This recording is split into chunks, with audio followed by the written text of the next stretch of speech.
Hey everybody, just going to take a quick break from the show to tell you a little bit about Shutterfly. If you're like us, you take a lot of pictures because you have a camera right in your hand all the time. How would you not take a lot of pictures? And we're taking all these pictures, more than we've ever taken in the history of the world. What are you going to do with them all? That's the thing. You used to get a solid picture, and then you'd look through them, and you could enjoy them. Now they're like back on your camera roll. You can't even find them. You don't want that. That's why the cool thing you need to do, and what I did, and I think it's pretty cool, is create a Shutterfly photo book. Oh. What I did, and you're going to enjoy this, Jimmy, because I haven't showed this to you yet, but took all of our pictures from being on tour this year. Oh. All live show pictures, us backstage, us on stage, doing all that stuff, and like some of the, just the venues and things, and made a little photo book out of that. Also, they have free 24-hour designer service as well. With their 24-hour designer service, a professional designer is going to lay out the book for you for free in just a day. Make something that means something with Shutterfly. Enjoy 40% off orders over $29 with promo code SMALLTOWN. See site for promotional details. And now back to the show. Hey everybody, just going to take a quick break from the show to get you styled up with Stitch Fix. Shopping's hard. It's hard. With Stitch Fix, you get a stylist, though, who understands your style, your size, your budget, and they do all the shopping for you. Wow. This is excellent. Shopping, I'm telling you, shopping and figure out your style, it's overwhelming. Let somebody help you when it comes to getting dressed. We don't know what we're doing, so we let Stitch Fix help us out. A Stitch Fix stylist there. They know what works on us. We get the prices that make us look really good, and it feels good. You get some confidence boost walking around knowing that you're looking decent here. Oh, yeah. Yeah, we just give the stylist our sizes, style, budget preferences. We order boxes when we want, how we want, no subscription or any of that required. And they send called Just For Me pieces as well. Like, maybe you'd like this, and it's awesome. Outfit recommendations, styling tips. You keep what you love, you send back the rest. It's super easy. Yep. You can do it, and we are doing it because it's excellent. Personal styling for everyone. Get started today at stitchfix.com/STM. That's stitchfix.com/STM. Now back to the show. This message comes from Greenlight. Ready to start talking to your kids about financial literacy? Meet Greenlight, the debit card and money app that teaches kids and teens how to earn, save, spend wisely, and invest with your guardrails in place. With Greenlight, you can send money to kids quickly, set up chores, automate allowance, and keep an eye on your kids' spending with real-time notifications. Join millions of parents and kids building healthy financial habits together on Greenlight. Get started risk-free at greenlight.com/Wondery. This week in Nitro, West Virginia, a young girl's disappearance leaves everyone fearing the worst, and for good reason. Welcome to Small Town Murder.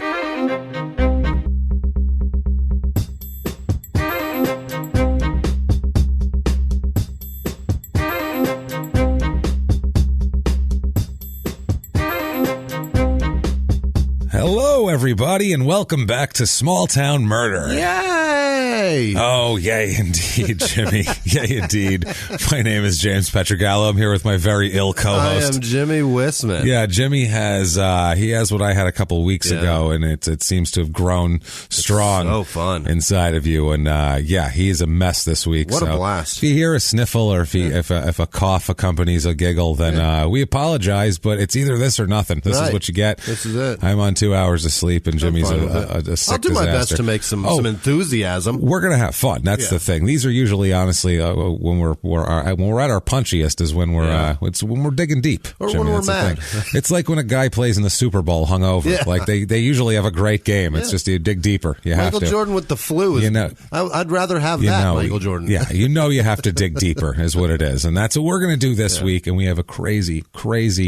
This is a crazy town, a crazy episode. This Excellent. is more wildness than we can have. But I would like to thank people first of all. Thank you everyone this week for your reviews on iTunes or Apple Podcast or whatever the hell they want to call themselves these days. Yeah. Those wonderful people there. On the purple icon. The purple icon on your iPhone. Thank you guys for those reviews. They help immensely. They drive us up the charts, and we're like on the cusp of 20,000 reviews, which is awesome. That's just an awesome level to be be at it in the heavy hitter level, and it's because of you guys, so we appreciate it. Keep those coming if you have not yet done that.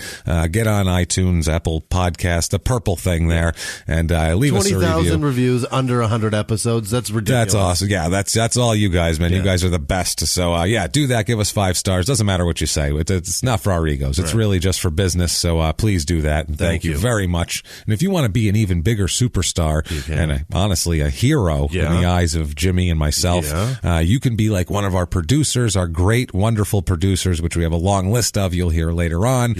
You can be like them. You can do that very, very easily by going over to patreon.com/crime in sports, which is the name of our other podcast, which you should also be listening to, Crime in Sports. And you can just go over to PayPal, use our email address, which is crimeinsports@gmail.com, or save yourself the trouble. If you want to follow us on social media too, do all that, you can do it all in one place. Go to Isn't that helpful? It's so easy. One-stop shop. One-stop shop, and shut up and givememurder.com. There's links to donate. There's links to social media and all that stuff. Links to merch. New t-shirts are up, so get those t-shirts and wear them to a live show. And where can you get those tickets? Well, right on shutupandgivememurder.com. All over the country. Houston, you're up first. October 4th. Dallas, October 5th. House of Blues in both locations. So come out and see us there and have fun, and we'll meet everybody and hang out. And, I'll be new boot goofing. He's going to be new boot goofing. And I'm going to be in Texas, which is very strange and odd for me, but that's fine. It's going to be fun, and I love it, and we're going to have a good time. All right. It's going to be wonderful. You guys bought me so much Robitussin. Thank you. Yes, that's going to help a lot. You guys are paying co-pays for me, and it's fucking incredible. I'm so thankful for you guys. That's great. Isn't it? Oh, man. The things I have to go through to have it is fucking bullshit. It's bullshit. Yeah, definitely. It's ridiculous. Well, we got to get to the disclaimer here. Let's do that here. This is a comedy podcast. It is. We're comedians. We're stand-up comics. We are going to make jokes. That's how this works. That's just it. We're going to make jokes, but we don't make horrible jokes. We're not making jokes about dead people and things like that. We're not jerks like that. We go out of our way to not make fun of the victim or the victim's family because we're assholes, but we're not scumbags. That's what we're all about here. But we're going to make jokes. There's going to be jokes along the way because around the actual murder, there's a ton of other stuff that happens and crazy people, and it seems to be magnified in these small towns for some reason. And so we're going to have a lot of fun. And if that sounds good to you, then awesome. Welcome aboard. Thank you. You're the people we want to hang out with. Nice to have you. If you think true crime and comedy should never, ever go together, we're probably not going to get along. If the joke should never be made, there's Dateline. Enjoy. You can have that. But for the rest of you guys out there, I know what you're thinking right now, and I'd like you to shout it from your cubicles, from your cars in traffic, from your, I don't know, walking around cleaning your houses or whatever people are doing while they're listening to the damn show. Obviously not if you're in a conservative office. If so, go into a bathroom stall and quietly mumble it to yourself. But shut up and give me murder. That's the one. Let's do it. Let's go on a trip, Jimmy. I would love it. Let's get the hell out of here and let's get the hell out of Montana where we were last week. And let's go on a trip. Though. It was fun. Montana was a crazy, crazy place, but we're going to an even crazier place this week. We are going all the way to West Virginia, which is, the Florida of the mid-north. If you're too poor for Florida, West Virginia. And I don't mean that to make fun of West Virginia, because we've had a lot of listeners in West Virginia, and they're all really nice, and they're all really cool. And I'm sure they're all wonderful people. We get the only ones that are cool. But the reputation of West Virginia is mainly contained in the wild and wonderful whites of West Virginia, and we just figure that's just throughout the entire state. It's Sounds right. All whites. A state of all wild and wonderful whites of West Virginia, just shaking pill bottles at each other, and we can't help it. Sorry. I don't know. Make your image different. What do you want from us? There's coal parades that we see. That's all we see. I found a different kind of parade. Wait till we get to that. Oh boy. We're going to West Virginia. It's Nitro, West Virginia. Like the circus? I was going to say, this isn't like, it wasn't like the shortened shortened. It wasn't like Philip Nitrogen from Sir Philip Nitrogen. Or like it wasn't like Nitro French, and they shortened it to make it's Nitro and not Nitro? Oh no, or it's Nitra? Oh no, it's Nitro because it is named after gunpowder. We'll get to that. It's fantastic. This is a crazy. The N in TNT named this town. This is a crazy shit town. Great. This is a cartoon Bugs Bunny town. Wow. The home of Yosemite Sam, I believe. He hails from Nitro, West Virginia. It's in the western part of the state. West Virginia has panhandles all over the place. They're mainly in the east, and then it's got like a big pregnant belly that sticks out in the west over there. And this is kind of in the belly section here. But you'd never know that by the behavior. It's pure panhandle. It's pretty close, about 20 minutes outside of Charleston, West Virginia. Yeah. But it's out there though. This place, you would never know it's anywhere near any place with any sort of population, especially when the case we're going to talk about occurs, because it's in a different time than now, and it makes it even crazier. It's about 3 hours to Cincinnati, about 3 hours and 20 minutes to Roanoke, Virginia. So it kind of sits in that area. It's in both Kanawha, and I know you're going to all tell me I'm pronouncing it wrong, and I don't give a shit. True. Don't care, because it's only half in this county. It's half in Kanawha and half in Putnam County. So it's got two counties. Two counties. It's like that one in Maryland that we talked to. It's half in like another state. Was that Marydell? I think it's Marydell. Yeah, it's half in Maryland, half in Delaware. Right. That's right. So that makes sense. Zip code 25143, area code 304, and one area code not enough to hold this place. 681 as well. Got them another 4.67 square miles. Okay. So there you go. That's not bad right there. And the motto here, they do have a town motto. It is, quote, a historic past and exciting future, which is I don't know what's so fucking exciting about it, but they're pretty goddamn excited about it. Daffy had his bill turned around backwards. That's a good motto, or that's I don't know. West Virginia, America's tissue, America's used tissue, and that, by the way, is not an insult to West Virginia. No. It's more of an insult of how West Virginia is thought of. We just extract everything we can out of the ground and then like toss the used tissue behind, and we're like, I don't know, fuck those people. Clean up. Yeah, I don't know. Have a fucking parade and do some shit. And I don't know what you're doing. That's how America treats West Virginia, which is poor, I think. It's not well. It's not positive. They should be treated better, is what I'm getting at. Anyway, history of this town. It's along the Kanawha River. Yeah. That's why it's on that county, I guess. Now, shortly after the U.S. entered World War I, so we're talking 1914, 1915 here, America had a shortage of gunpowder production. Okay. So whenever we have a war, and half of these fucking towns we've done have either started from like we just wanted to take it from the natives just because we felt like it, or we needed some sort of factory for government munitions, and natural resources of warfare. And we have that, and then the war's over, and then they leave behind a husk of a town, and then it's not good. No, and then we come in and just talk about it and make fun of it. So and somebody dies there, terribly. And definitely someone dies there, but that might not have anything to do with what happens. But this guy, the person we'll talk about this week, you never know. There might be chemicals involved. Who the hell knows what's going on with this guy? A chemist? No, he's not a chemist. Okay. This is far from a chemist. Yeah. This is no. Wait till you hear of you're going to go, oh, no, this is not a chemist at all. So it determined they couldn't produce enough gunpowder to supply the troops, so the Congress had an emergency session and passed the Deficiency Appropriations Act in 1917. This provided for the construction of 3 huge explosives plants capable of producing 500,000 pounds of gunpowder per day. A day, which is a shitload of gunpowder a day. What is gunpowder made out of? 500,000 pounds of gunpowder. They say it's nitrocellulose, which I don't know what that is. They say that's an active ingredient in gunpowder, and that's why they found that. That's why they call it nitro. Okay. So the War Department sent engineers into a 10-state area to find the best locations for proposed plants, and they were looking for security from coastal attacks, climate conditions, rail and water transportation, and available raw materials. And they select these sites, and the one was in Charleston, West Virginia, and then 3 months later, Nitro ended up being there. Beautiful. So they ended up doing that. They had a couple other ones. They were going to build one in Nashville and one in Louisville, but they didn't. They just kept it in Nitro. There's too many people, and if that shit explodes. Yeah, exactly. They're like, let's not. It's like nuclear power plants. Right. There's one outside Phoenix are like, let's put it way outside. Way out. At least if it goes off, they won't hear it. Right. Like, they'll die, but they won't go, what the fuck was that? And gross. if we don't die, then we'll have shit growing out of shit that it's going to be grown ugly. out of. It's going to be ugly. Yeah, it's going to absolutely be ugly. We'll be in the radiation zone. But rather than put these two more plants out there, they just said the two we have in Charleston and over here in Nitro, let's just increase their production. Jack them up. Fuck it. Jack them up 700,000 pounds per day from each of them, which is pretty impressive. That's a lot. The name of the town, Nitro, was selected. Now, these towns, sometimes it's like a contest. They did a lottery. And a kid names it, or sometimes it's like, named after, as we know, bewig douchebags from times past. This was selected as this is the most heartfelt and soulful name you can get from the Ordnance Department.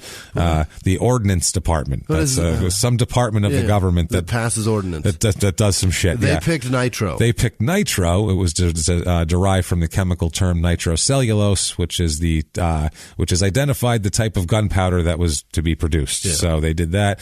It was between nitro and red wop, which as an Italian, you can't say that. No. I'm sorry. You can't. Well, you can. I don't care really. But is that two words? No, one word. Red wop. What is that? I don't know if that's a half Indian, half Italian. Oh, you know what that is? But that's powder spelled backwards. That's exactly what that is. So how did I just do that in my own head? Because you were really trying to figure it out. Like, why the fuck I saw you going in from all the angles. Yeah, you were like a raccoon with a closed garbage can. You were like, the side doesn't work. Let me get on top. Fuck, that's no good. I just kicked the rock off and was like it's powder, James. Yeah, powder. Look in here. You were like, lips and assholes. Yeah. Sorry, we have to have a great outdoors reference. We just can't help it.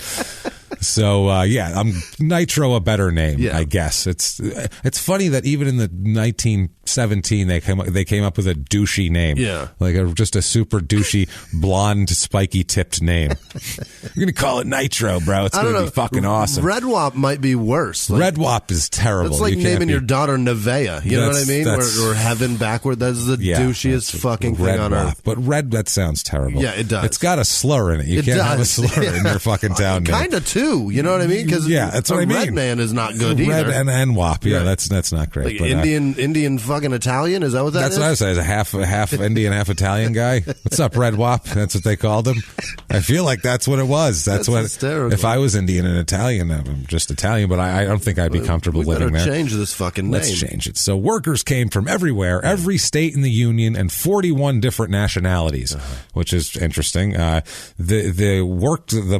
labor force here in the wartime, in 11 months, they built this plant. They made 772 acres of pastures and cornfields into a giant munitions plant, which is absolutely insane. Fuck corn. They're like, we don't need shit. Fuck farmland. Let's get out of here, Farmer Bill. We don't need to eat. We're just going to... I mean, gunpowder sells. It makes money. Well, especially if the government's buying as much of it as you can possibly make. If it's all subsidized, you can make a shitload of money. No, that's true. So by the time the war's over here in 1918, the manufacturing complex was known as Explosive Plant C. And we're going to see some couple famous people actually worked there. Was producing 350 tons of smokeless gunpowder per day. Which is insane. The town was also 90% complete at that time, and there was about 24,000 people there, which is way more than there is now. We'll say that here. They had all nice houses, they had utilities, they had a school system, police, fire, hospital. They had like the whole thing. They built in 2 years, they put up a fucking town. Wow. And with full, like, out of nowhere, like they just, like a Lego town that just constructed. That's like it's incredible. Disneyland. Like Main Street, it's always been here. It's great. There's the ice cream shop. Enjoy. That's how asshole. well war sells. Smells like vanilla. Good job. Yeah. So smells like gunpowder, though. That's yes. Well, it smells worse than that, actually. Sulfur. We'll get to what it smells like because it's actually got a nickname based on it. It's got a specific one? Oh, very. Right. It's got its own little potpourri that's wafts toward. I love it. Out of it. Within 2 weeks after the war ended, 12,000 people left town. That's half the town. That's gone within 2 weeks. So, I mean, everything you've built up, and if you're like, let's say you have a diner in that town, and you're slinging food around, everything's going great, half the town leaves in a 2 week period. What the fuck happened? Or if you get sick and now all the doctors are gone. Yeah, you're pissed that the war's over. Yeah. You're like, oh, come on. Somebody go back out and fight. Isn't there, some of those Germans have to be left to kill, goddammit. Jesus Christ. Let's keep looking for somebody. And we found more just recently. They should have kept the town going. Keep it going, There was guys. one living in fucking New York like 3 weeks weeks ago. That's what I mean. So they're out there. They're out there, everybody. There's plenty. This town was like, come on. Keep looking. So production was halted, and the Hercules Powder Company was ordered to begin putting the plant in mothballs, as they called it, which is just putting it down. In 1919, the director of Explosive Plant C formally turns the operation over to the dreaded Ordnance Department, since they have everything here. Yeah. The government declared the entire reservation surplus and just began, disposing of the property, pretty much tearing it down and Your that sort of shit. Your town is surplus. It's surplus. We don't care about you. The town that no one gives a shit about. America's used tissue. How shitty must that feel? That's why I said that, because they used this town and then threw the husk away like a used tissue. Clean yourself off. Exactly. Yeah, that's what it was. Threw a couple $100 bills in a tissue and said, "Wipe that off your face. It's going to drip in your eye, sweetheart." Fucking walked away. Gross. So they continued to maintain all the facilities in town, though, with just less people there. Yeah. So they had workers and their families, and mostly everybody there was just like security guarding the shut down government shit. That was the whole town's thing. Is you watching that shit tonight? I guess I'm watching it. That was the whole time. Everybody was employed by the government watching shit. That's terrible. It's super weird. And they're super into World War I here. Really? The town is known as a, quote, living memorial to World War I, which is very exciting. Chemical war and World War I, not a good time. Not a good time. It's not bad. a good time in history. Clouds of mustard gas floating over the place. That's what you want. The whole country just owning people. It's fucked up. It's bad. That was a bad time. Well, World War I, no, that was past. Really? That was 1915. I'm sure there was still some. We were 50 years past that. But in the South, I'm sure it wasn't great anyway. I'm an idiot. You just had your dates mixed up. You're very ill. It's the Robitussin talking, Jimmy. I'm stupid. That's what it is. Let's blame it on Robitussin, Jimmy. I'm going to give you credit for your. I see World War I as like in my head I see it as like the Civil War. Like that's what the people look like. Muskets and shit. Yeah. No. Picture World War II, but nobody knew how to use these horrible weapons that we had. Yeah, it was hard. That was the thing. They had all these horrible weapons, and they're like, all right, so let's line up across from each other and just shoot. And then they said, oh fuck this. We are way too close. We haven't had a war in a long time, but we keep making weapons that are better and better, and we just haven't had a chance to figure out how to kill people with them yet. Shit. World War I was fucked up, so then they just dug holes and sat in them. Let's just sit in these fucking holes and rot for years. Is that the one where they put up like barbed wire across trenches and shit? Oh, dude, yeah. It was all trench warfare and fucking, then they got into the chemical warfare with mustard gas. Yeah, it was bad stuff. And like you shoot it at the enemy, and the enemy is still like 50 feet away, and now you mustard gassed yourself. Going toward them. Well, that's the thing. There's been times when they would release mustard gas and then the wind would shift and it would go back at them, and then it's not an exact science. It's literally a canister, and you put it on the ground and you go, okay, everybody move, and clouds of shit comes out. It's like a Scooby-Doo fucking ploy. Yeah. It's insane. Or a ninja. Or ninja a ninja move. Yeah, it's a ninja move. Exactly. And you disappear and you pop up on the other side and kick the guy in the face. So this whole area is known as the Chemical Valley, which is nice. That's what you want to be known as. Yeah. At its peak in the late 50s and early 60s, was the leading producer of chemicals in the world. In the fucking world, this area. Wow. So think about this. This tiny area. And 50s and 60s. So in the 50s and 60s, there were no environmental laws. No. I don't give a shit if you're an environmentalist or not. It was better to not put shit in the rivers. And like, I grew up next to the Hudson River. When I was a kid in the 80s, you weren't allowed to touch the water. Yeah. Like, because it still was shit. Now people swim in it, they're fishing and shit. They're out of their minds. They were still recovering from this, where people wouldn't touch. Like, literally, I want to go swimming. They're like, no, don't touch that. Not that one. Jesus, it'll burn your skin off. We'll get in the tub. Jesus Christ. Yeah, you do. You wouldn't eat. No one would eat fish out of there. No. If you fished in the river, you would throw it back. It's like, I'm not fucking eating that. That's disgusting. Cut the line rather than taking the hook out. You're not touching that fucking thing. Yeah. So, anyway, this was, imagine all the shit that these chemical companies were dumping into the ground, into the rivers. I mean, anyone from here in this area has to have some sort of, there's illness. There's some fucked up shit going on here. Residual illness. Yeah, I would say so. This whole place just really kind of fell apart there. It was there was a 12-acre site there that was placed on the EPA's, which is the Environmental Protection Agency, if you're not from the U.S., National Priorities List in 1983, which is the site of the former chemical munitions plant, which for World War I, because they also made that there. So all of this shit breaks down poorly too, and they're living on the plant. They're living around it. Yeah, it's awful. It's known for its distinctive chemical smell. Okay. This town, especially in the area, they say, of the I-64 bridge. Although they've had a shift away from manufacturing in the region in the last 20, 30 years. That's kind of reduced the issues a little bit, but I can't imagine how long it takes for these chemicals to dissipate once they've been in a water supply. Like a pool, like chlorine style? Who knows? I don't know. I wonder what that smell is. No, I'm so happy I don't know. Yeah. I'm right with you. I'm thrilled about that. But in February of 2012, Monsanto, we'll find out one of our people worked for. Yeah, this guy worked for him that we're going to talk about here. Agreed to settle a case covering dioxin contamination around the plant in Nitro that made Agent Orange. So they had, contamination from Agent Orange in this town. What year was this? I'm not sure when this happened. I believe it was in the 60s that happened, but I don't know the exact year. Monsanto, been being a piece of shit for 50 years. Yeah, they're just making shitty, making fucking company. Agent Orange. They agreed to pay up to $9 million for cleanup of affected homes, $84 million for medical monitoring of people affected, and the community's legal fees. Wow. So they did something. They knew too. Of course. Back then they used to just dump shit, and it was like, go ahead and dump it. It was everybody was like Mr. Burns from The Simpsons, like, just fucking evil. They also, this is amazing. This is fucking awesome. This is from the town's Wikipedia page here. Yeah. I don't know how true this is, but I hope it's true because it's hilarious. In 2001, Clonade operated a lab in Nitro that was tied to the Raelians. The Raelians, those people are? No. Jesus Christ, how to fucking explain the Raelians. They're insane people, these From people. Raelia? It's such a long story that it would have to be, never mind the town. Let's just explain what this is. Okay. There's a lot of, Last Podcast on the Left did a very good episode on it if you want to hear it in a funny way. All right. Bill Maher made fun of it on the Religulous documentary. I watched the documentary. How come I don't know this? It's on the extras, the Raelian guy. But anyway, they said that it was located inside a rented room within the former high school. And the FDA said that the equipment in the lab was state of the art and had been bought by this sounds like insanity, like a former West Virginia legislator. Sounds like a crazy conspiracy theory that someone stuck on the Wikipedia page that I don't think is true.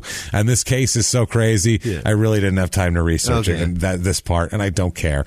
But it's got to be. Let's hope it's true. I would hope not. Major League Baseball player Lou Burdett was born here in 1926. He played in the 40s. Was also a country singer named Kathy Mattea. I don't know who the fuck that is. She went to Nitro High. Don't know her. Clark Gable, the big famous actor, actually worked at Explosive Plant C in 1918. That's amazing. He did also a famous Baseball Hall of Famer Pie Traynor worked at Explosive Plant C in 1918 also. Wow. So in this one plant in 1918, they had a future Hall of Fame baseball player and a future world famous, crazy famous Hollywood actor. Unbelievable. Like, we're going to get out of this place, see? And they're like, yeah, fuck you. You're not going anywhere. Like, I am, see?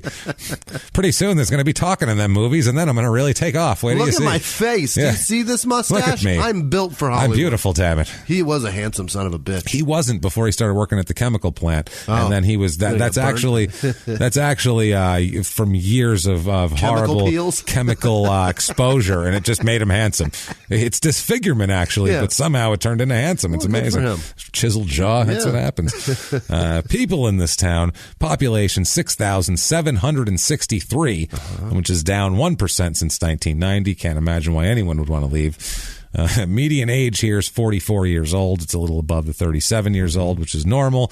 way more females than males. Way more. And there's not a ton of old people here. It's pretty average in the elderly department. Okay. So this is strange. 56% female, which is way out of whack for a town, especially of like almost 7,000 people, which is a pretty good sample size. It's built with bombs. It's strange. All the other stats are really close, though. Married is about 50-50. All those are on point. Separated, never married. All those are pretty close. Divorced is about is 20% of the population. It's about 10% normally. So a little more divorce here for some reason, but that's about it, though. Everything else is pretty close. Racially, race of this town, 97.46% white. It's a lot of white. It's a very, very white town. About 63% is the norm. 0.55% black. Yep. Not a lot of black people. 0.13% Asian. Yeah. That's really scaled down quite a bit here. What's the average Asian in the country? 5%. Yeah. 4.95%. Not even 0.2. Not even close. No. It's not even a fifth of 1%. Right. Also, Hispanic is 0.34%. So that's wow. That's normally about 17%. So that is excessive. That's very white. 37% of the people here are religious, which is actually kind of lower than I would think. But in this area, who the hell knows? It's a Baptist, or a lot of Baptists here. A lot of other Christian faith. Not a lot of Catholics here. Not surprising. Very much so. 0.02% Jewish. They found a couple. So they found a couple. Yeah. There might be more, but they're hiding in the mines. Yeah. They're like, we don't trust. They likely own the town. Yeah, we don't trust these fucking people in this town. They're lawyers from Monsanto. Lawyers from Monsanto. Possibly, or I don't know. 0.0% Islam, which obviously this is West Virginia. Sure. I don't know. Not a big Muslim population there. But it's about 55% Republican. In the last election they voted, about 43% Democrat. Seems which right. West Virginia actually skews even more more Republican than that normally. So I don't know what happened here. So unemployment rate here is right on par with normal. It's about 5.3%. It's right there. Household income, median household income, usually about 54,000 in the country. Here it's about 45,000. Okay. So a little bit less, but we'll see cost of living's a little lower too. The jobs are, there's more mining and quarrying and shit. Normally it's like barely any. Here it's 2%. Ooh. So I don't know. The ground has something and I want it. They're still pulling it. It's something in there, damn it. What they're pulling out. I'm going to get it. Yeah. I swear to God. I don't know what it is, but it's something, damn it. I found a rock. Maybe it's blue sapphires like in Montana, possibly from last week. It's just rocks that glow. They're glowing rocks. I don't know. I don't know why it glows. They smell like rotten eggs, but I feel like that's something. I feel like that's good. Taste it, Ethel. Hey, will you put this in a soup? Put this on your tongue and see if it feels like a 9-volt battery. Can you make a stew from this, please? I feel like it would be delicious. Overall cost of living, 100 is par or average. Season the burgoo with it. Season our... Hey, put the burgoo... Put the chemical glowing rock in the burgoo. Put it on in there. Look, the burgoo lights up. Ooh, look at that. That's pretty. And it's bubbling and smoke's... It looks like a witch's cauldron. This is wonderful. Great for Halloween. That's how them witches do it, with them glowing rocks. So, cost of living, 100 is average. Here it's about 80, and that is because it's low, the housing is low. Yeah. Normally, 216 is the regular in the country. The average here, it's 82,700. It's the average home price. A lot of houses in the like 60 to $150,000 range. Here, not a lot over like 400,000. That doesn't exist here.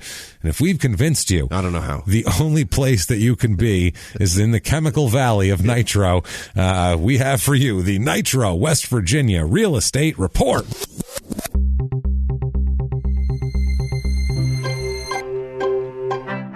Found a 2-bedroom, or your average 2-bedroom whatever rental here is about $750, which is a good price, about $400 less than the national average, but the housing is way cheaper than that. I found a 3-bedroom, 2-bath, 1,376 square foot house.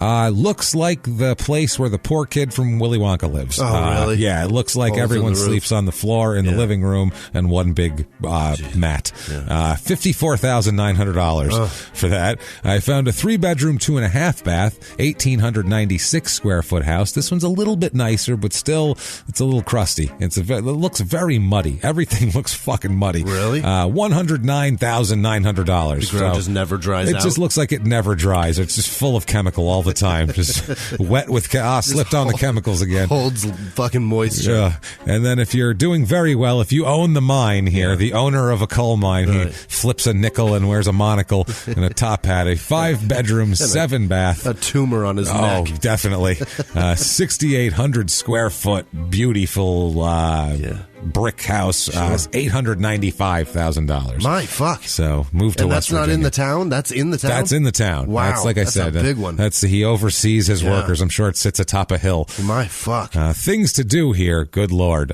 In May, they have the annual all-horse parade, which... No. What?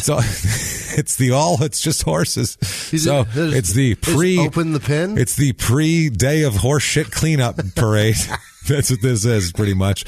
It's for a nice cause. That's what sucks, too. We had to make fun of it before we get the cause in, because it honors and remembers all women and horses who have served in the U.S. military. But it's not a women and horse march. It's just horses. Just horses. But it's to honor women and horses who have been in the military. The horses, I got a hint for you. They didn't fucking know they were in the military or racing a thing. They have no fucking idea what they were doing. I don't think they can even see purple for their heart. I don't think they feel honor in walking. No. I don't think they know what's going on. They're actually quite scared. Yeah. We keep the women on the side. So you're telling me there's a road with people lining it, and then they just they're looking at horses. Yeah, mule, and they all just run. I feel like there's got to be a guy in front directing this traffic. There's a grand marshal. A couple dudes on this. Well, you know what? Maybe put a couple of women out there so they can remember. I don't know what the fuck, man. What the fuck is that? It starts at noon. There's horses, ponies, donkeys, wagons, and sulkies. What the fuck is a sulky? Not a person. I don't know what that is. Hopefully that's a woman who's been in the military. I hope. Guiding these horses from start to finish. They compete in several categories for cash prizes, which is fucking amazing. And it's kid friendly. They're going to cover up the giant horse cocks for you. So there's that. I don't know. They're going to be sheathed, these horse cocks. Friendly.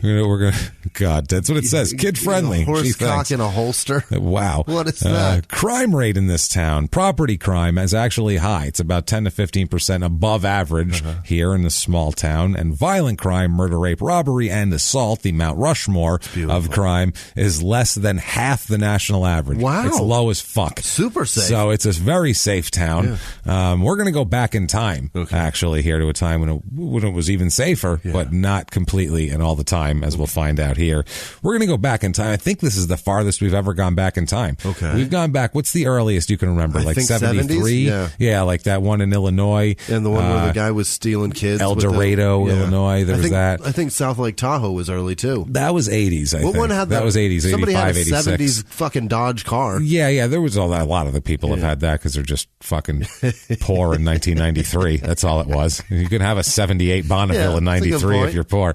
Here we're going to go all the way back. We are going to be spinning and flying and clocks are turning for a long time to get all the way back to 1966. Okay. So this is a different time completely in America and in the world and everywhere, for Christ's sake. 1966 is another planet. Was Martin Luther King speaking around then? He was not at this point. Was he dead I believe he was dead, or did he die? Did he die in like 68 or 69? 68. Robert Kennedy too. Was it the same year? I think so. Are we wrong? I don't know. I don't know. Martin Luther King, like I see black and white footage. You know what I mean? I see black and white footage. Why am I blanking on more? I thought it was 64. I thought it was right after Kennedy. I thought that was. I see the other Kennedy on the floor of a hotel room. No, it wasn't. In a kitchen. I mean, with color TV. Martin Luther King was there when Lyndon Johnson signed the Civil Rights Act. Okay, that I've seen. So that I'm positive. And that was after Kennedy. Why am I forgetting this? That was this JFK. is fucking embarrassing. It's probably right now. 66. This is embarrassing. I'm horrified. Do you want me myself. to Google it? No, later when we after the show we'll Google it, because this is. I really want to put this behind me. This is. I feel like this is lack of sleep because we should know this, both of us. This is terrible. No. Yeah, don't count on me to know I like that history. Shit. This is ridiculous, and I'm just having like a complete like. What I do know is that the guy that killed him or is convicted of killing him, because there's like some shit James going on. Right. Yeah. He's still in prison and alive. Yeah. Oh yeah. It's not too far off. It's no. Well, we know within a 5-year period of when it was. We're just having problems date. Between putting a 62 and 68. It's definitely after 64 because Lyndon Johnson signed the Civil Rights Act, so that was 64, 60. All right, never mind. Okay, all right. Moving on.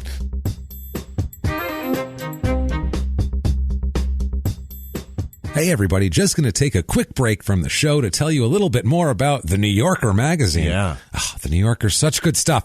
It's a brilliantly written magazine, first of all. It is fantastic. They talk about all the things that you want to hear about in the New Yorker.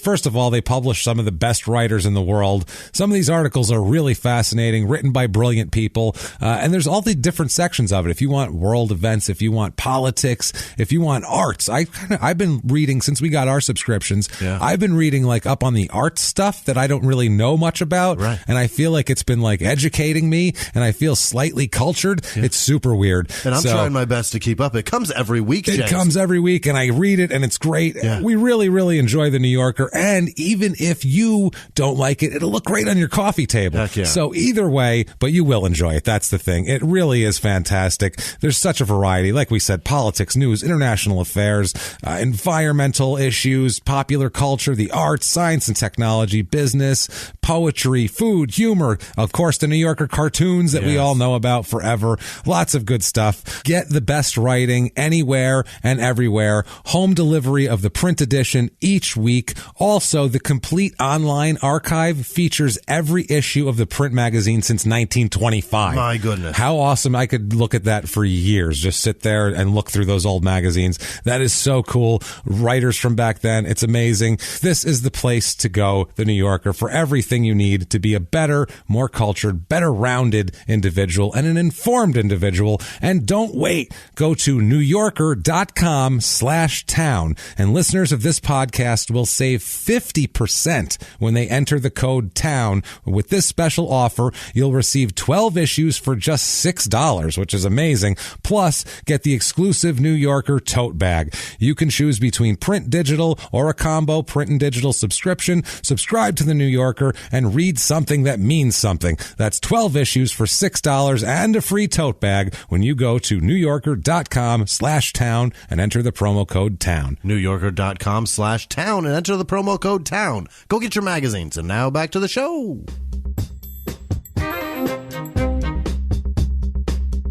'65. Anyway.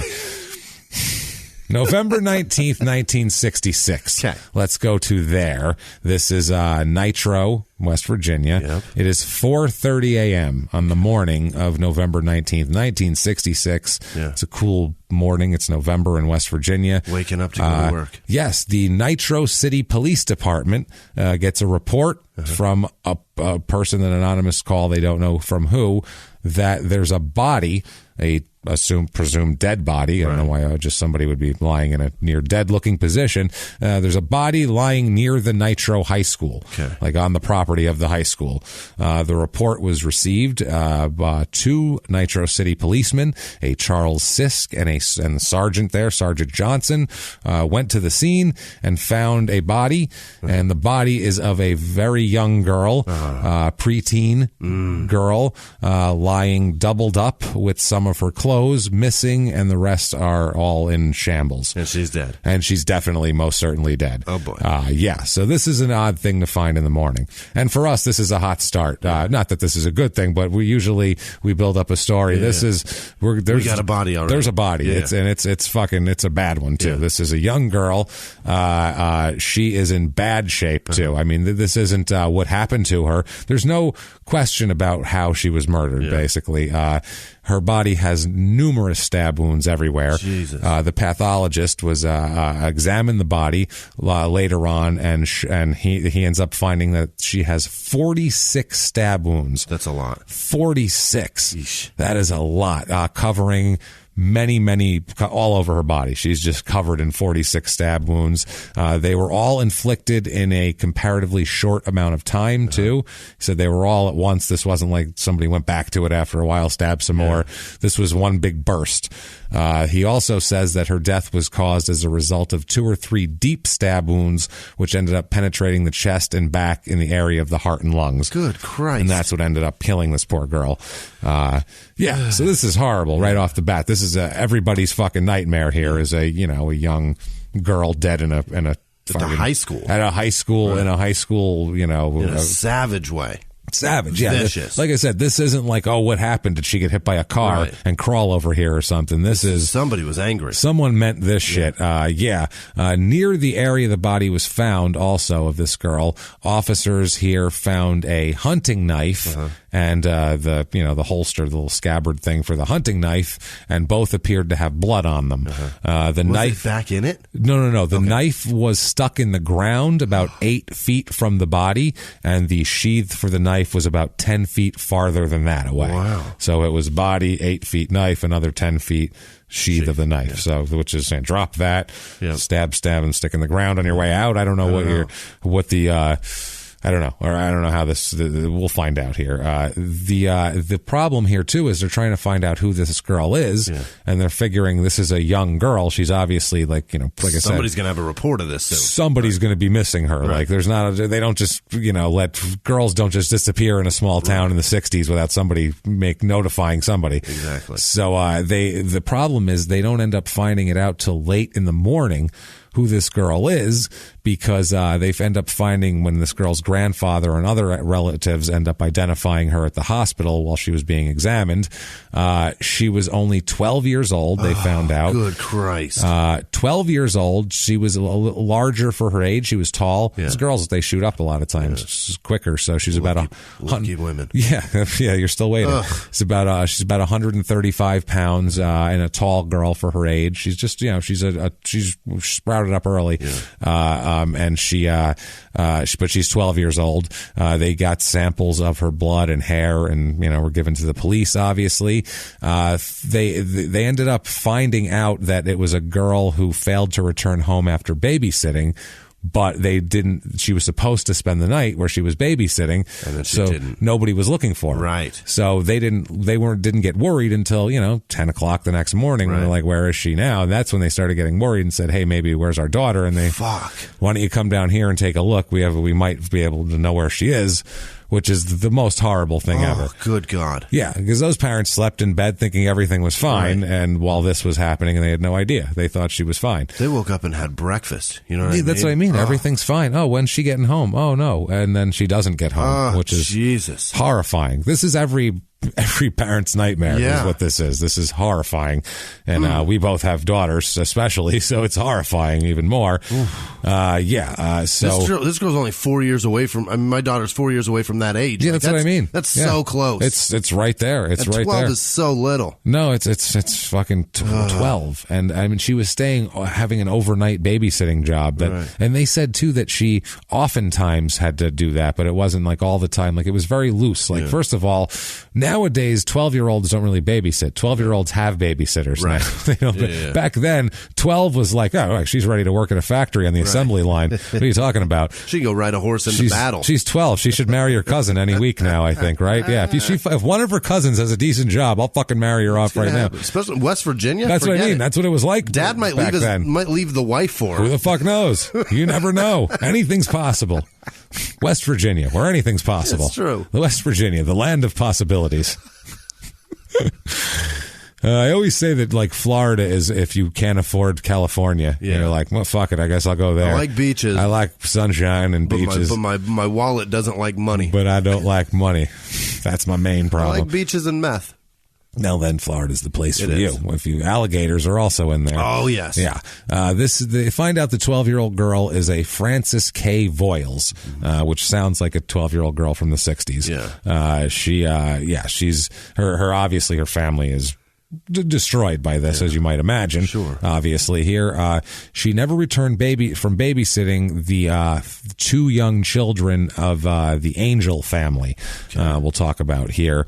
Now, what ends up happening here, we'll get to the Angel family in a second.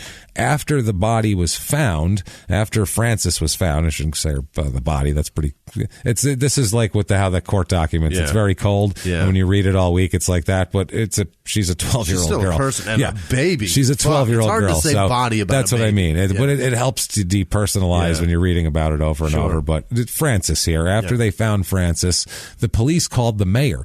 Mayor Wayne W. Alexander of Nitro. W. Alexander. Who I assume lives in that big house from the real estate report and has, like, he's a monocle wearing, like he's spinning a cane.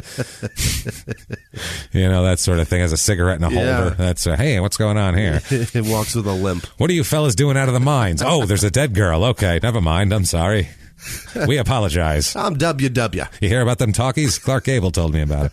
Down at Explosive Plant C. That's quadruple W. Or quadruple U. That's what that is. He's a lot of it. Wayne W. Alexander. Yeah. Jesus. Yes. And Clarence A. Palmer, who is the captain of the police force, they come to the scene. The captain and the captain and the mayor come. That's how you know you're in a small town, when the fucking captain and the mayor show up. What's happening now? Hold on a minute. Let me get the mayor. Imagine. What is this, fucking Gotham? Whatever town you... Right. No shit. It's like a fucking comic book. Whatever town you live in, do you ever hear the mayor went to the crime scene? He's not the guy that gets called in for it. If it's bad, they'll tell the mayor about it. He'll be like, well, fucking find who did that shit. But he's not going to go down and investigate. He might go down afterwards, talk to the family if it's a good PR move. But he's not going to go down with the chief of police to fucking investigate, which is what happens here, which is wild. The mayor is the one who called the county coroner and the state police in, and two state troopers show up here. They were patrolling in the area, and they ended up, they come to the funeral home where Francis had been taken before it ended up going to the hospital for examination. One trooper here, a trooper R.L. Hurt, which sounds like some sort of prank call name. Yeah, or a fucking pen name of an author. Yeah, R.L. Hurt. Right. It's somebody's fucking, they write porn under that. Yeah, that's what they write. Fucking daytime lady porn. So this author R.L. Pornman Hurt was called to the case about 7 a.m. from his house. Later here, the mayor receives a call, another anonymous call. So there's an anonymous call about the body being found. Here's another anonymous call, and no caller ID. This is 1966. Right. There was so easy to commit crimes. You could do anything. There's no DNA. There's no tracing anything to anything. Basically, we still don't know for sure who shot JFK. That's what I mean. That's bananas. And that happened in front of a lot of people on film and everything else. Was it on TV? Yeah, it was on TV. Well, they were showing him, but it was on TV. Point is, there's no reason that we shouldn't know who fucking did it. Unless you're standing over someone with a knife in your hand, bloody, and they're yelling, going, please stop stabbing me and killing me, and then they die. You got off on it, I feel like. God. Especially unless you were black, obviously. Right. That's different. No, forget it. And then you're black. Well, you clearly did it. You did whistle at that white girl, so I mean, there's consequences, mister. Like, that was crazy shit. But anybody else, like, I don't know. Nobody actually saw him murdering the person. That's kind of how it was. Innocent until proven guilty. So this guy comes in. He gets a call, the mayor, from an unknown source that says that there's blood stains visible on the sidewalk in the front of one of the homes in Nitro. Okay. Again, the mayor gets a phone call that says somebody saw blood stains on the sidewalk in front of a particular house. You don't call 911. You call the mayor. You call, hey Wayne. Yeah. Wayne. Hey W. I was walking down the street, the street that we have, that one, and there was a blood stain, big one, outside of a house here. So y'all might want to come take a look at it. Probably 4 or 5 pints. It was big. There's a lot. Well, who lives at the house in front of the damn blood stain? That's the main question. It's a man named Lennis. Okay. Dennis with an L. Really? That's the fucking man's name. Jesus. That is his given birth name, Lennis. Lennis Lee Angel. And he goes by Lenny? He goes by Butch, actually. Oh, that's the dad of the kids that she was watching. Exactly. Gotcha. That's the dad of the kids there. This is Lennis Butch Angel. Yeesh. Here. He's 21 years old. None of those words match. No, they do. Lennis Lee Butch Angel. That's a complete grab bag. Somebody rolled some dice out. They don't go, fuck it, never mind. One more roll. I got another roll. shit, this is a bad Scrabble board. Fuck it. Fuck it. Redo. That's the equivalent of a Native American. That's white people trying to Native American up their name. That's what that is. Lennis Lee Angel, which sounds like a 40s bank robber. Or a girl. Or a woman, yes. Or or like a pinup girl from the 50s or something. But right. Butch Angel sounds like, I don't even know. That sounds like some sort of gay porn star from the 50s. Wasn't there? Is it Butch Angel? I think there is a Butch Angel that is. Butch Angel wrecks that butthole like never before. It's a woman with a dick. That's what Butch. I think it's Butch Angel. Wow. I'm pretty sure that is true. Well, that is bananas. Whatever that is fucking bananas. They stole Buck Angel. That's what it is. Okay, well, close enough. This is Butch Angel. It's a different story. This is okay. Listen to these stats. All right, this is how different times were. His name is Butch Angel. First of all, he's married to a woman named Elk or Elkie. L-E-L-K-E. Elk? I don't fucking know. What? It's the 60s. Who knows? He's married to a woman named Elk and has 2 children and works at the Monsanto chemical plant. Of course he does. 38 years old? Yeah. 21 years old. 21 fucking years old. 21. Wow. 2 kids, married to a woman with a very handsome, sturdy name, and works in a chemical plant and probably already has all sorts of poisoning. Life has already gone wrong. 3 different kinds of cancer. And this fucking guy, So it's crazy here. Now, all I could find on old Lennis Lee Butch Angel, this is a tough one because when we go back to the 60s, arrest records and police records and court records from early 60s and late 50s West Virginia they're spotty at best. We'll put it that way. Sure. But I did find a newspaper article where Lennis Lee Angel, this guy from this town, hailing from this town, got into trouble along with 5 other high school students in February of 1959 for phoning in false bomb threats. What? So I don't know. He was 14 at the time when this was happening. So I guess that makes sense. That's around the time that you do that. Yes, and especially back then because you don't want to take the test. You don't want to take the test, and also there's no caller ID. So it was like, well, call it in. No one will know. Right. Like, how the fuck do they know? They just knew because he was like, hi, this is Lennon. Shit, fuck. Damn it. And he hung up, and they were like, anybody in this town named Lennis? One person.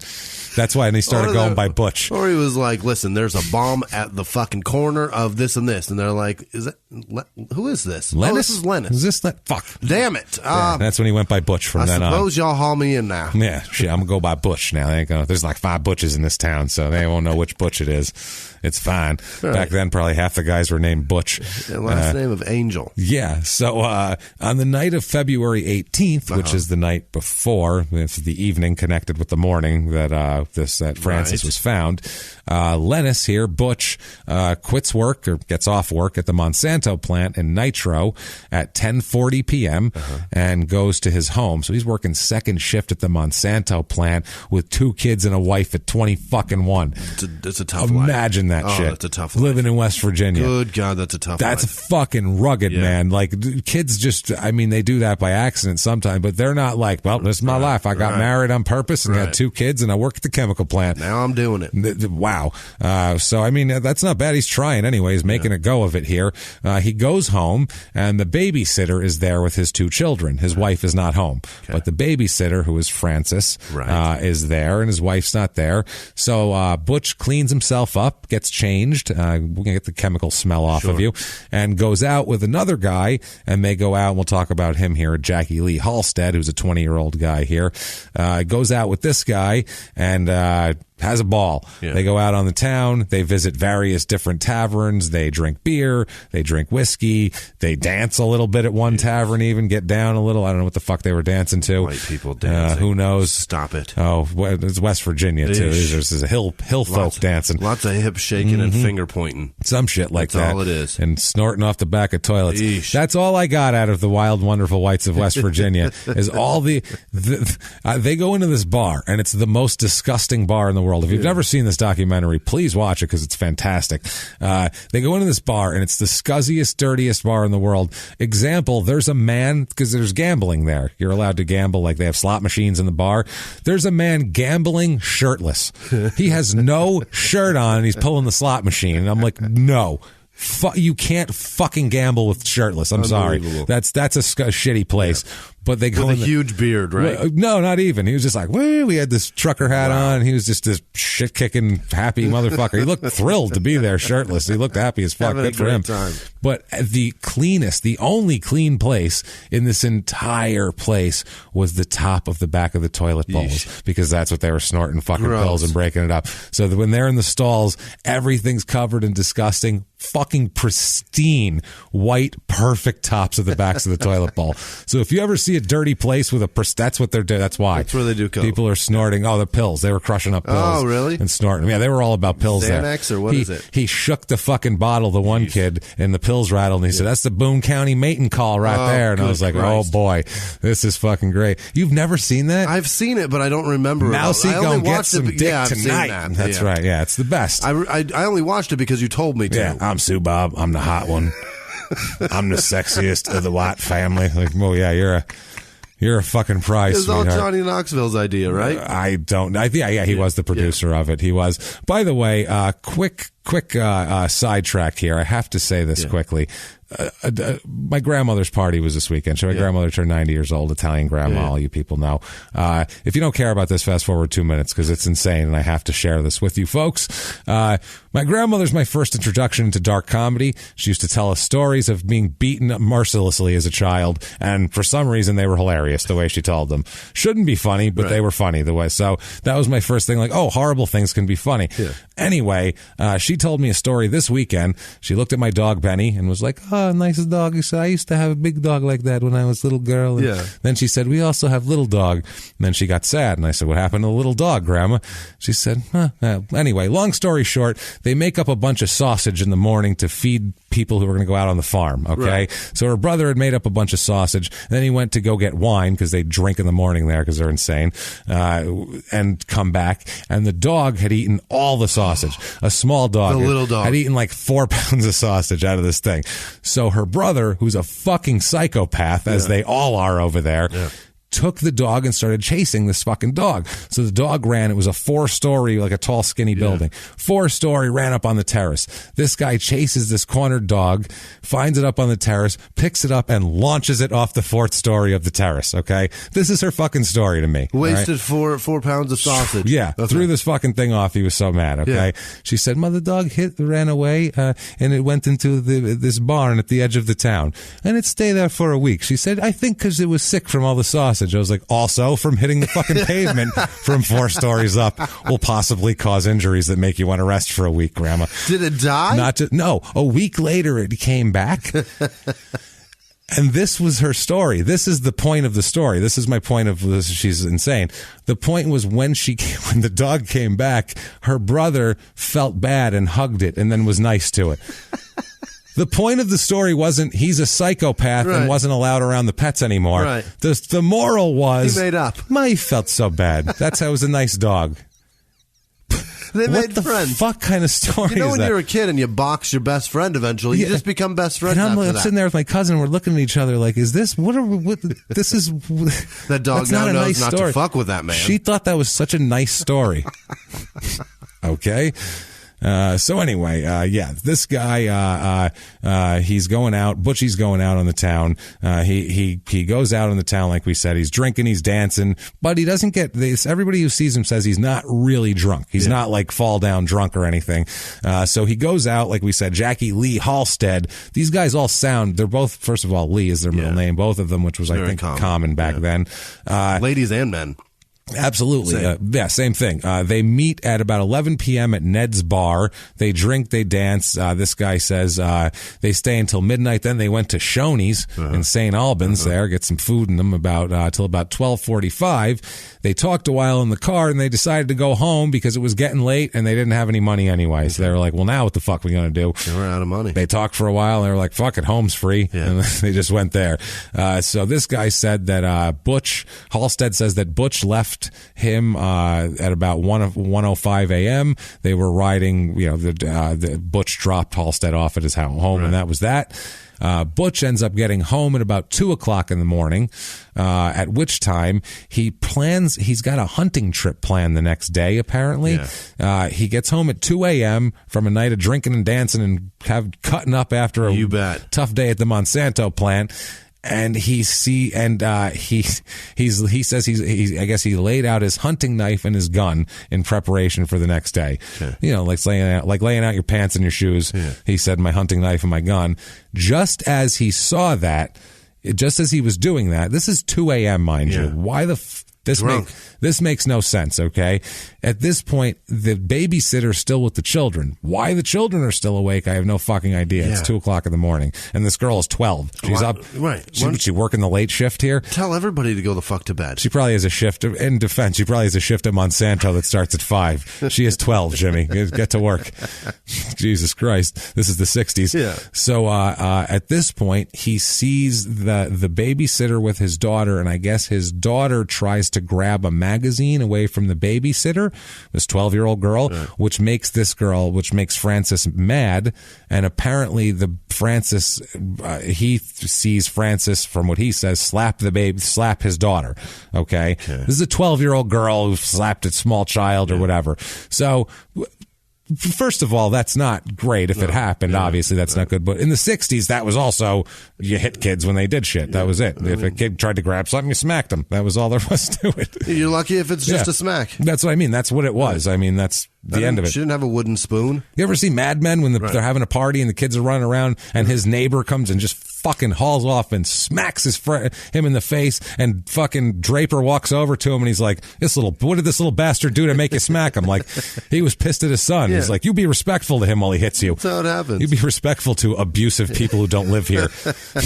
You be respectful of people that are just beating you for no reason. Yeah, just no reason at all. So anyway, he sees this, and what would you do in this situation? 12. First of all, I wouldn't leave my kids with a 12-year-old, but anyway. It's the 60s. We'll pass that. What do you do? Maybe you go over, you give her a smack. I guess it's the 60s. Not that this is something that we advocate for, but brush the shit out of her. But back then, that would be considered okay, and her parents would be like, "Good, did you hit her? You should have hit her more than once." I mean, I'm sure give her a good beating. Hope you got her with the back of the knuckles. She needs to be a good wife someday, so really give it to her good. None of this is how we think, by the way. So don't fucking tweet us, eat dicks. This is how shit was. So. Instead, what he does is he has a different approach to it. Like we said, maybe he goes over, maybe he says, "Hey, that's not the way you treat a child." Right. Maybe he says, "Hey, you're fired. Go home. You don't hit my kid. It's 2 a.m. I better bring you home. What was that weak Call your shit? Parents." Right. Yeah, what was that weak shit? This is how you do it. Use the back of the hand, get your knuckles into it. Stiffen up your wrist, pussy. Yeah, maybe that's it. You know what he said? He said, use your forearm. Yeah. It's actually one of the strongest bones in your body, and you can really drop somebody with it. That elbow's got a nice little, that's what you do. Forearm. Sharp spot to it. Forearm, shins, really get in with those. They're very, very strong. Instead, he does a completely different thing and stabs her 46 times, as we know, right there on the spot. Wow. Walks over with a hunting knife in front of his children and stabs a young girl 46 fucking times in his own home. Holy shit. Which seems like an overreaction, I would say. Objectively, that's an overreaction. To anything. There's not a lot of things that you can justify that for. 46? If someone was like trying to assault your child when you walked in on it, that's okay. Right. I can't think of, there's really not. 46, even 46 is like, they would be like, you could have stopped at 5. Right. I don't think he was still trying to do it after 5. It would have to be a sexual assault too. That's what I mean. Like, it would have to be something horrible. Of your child. No. You could slice them up a bit and they'll back up. That's what I mean. It would have to be. It would have to be something that's going to scar them forever or their life's in danger. Even then, the jury would be like, I get it, but 46? That's a lot. Wow, that's a lot. Holy shit. You didn't even start thinking at like 22. Like, you get exhausted. It's tiring. You ever go in a batting cage? You take 20 swings and you're done if you're not used to that. In a fight, throwing 20 punches. Yeah. You're wore out. It's wore out. Yeah. If you box for a round, which is 3 minutes, and bounce around and throw punches for a round, you're like, that seems like a whole fight. Yeah. People do that for 12 rounds, which is fucking nuts. But he stabs her 46 times in a very short space of time. Right now. He then puts Frances in the trunk of his car and takes her to the high school and dumps the body out. Just dumps her body out on the high school grounds. So the blood on the sidewalk, likely he dropped her on the sidewalk. Put her down, opened the trunk.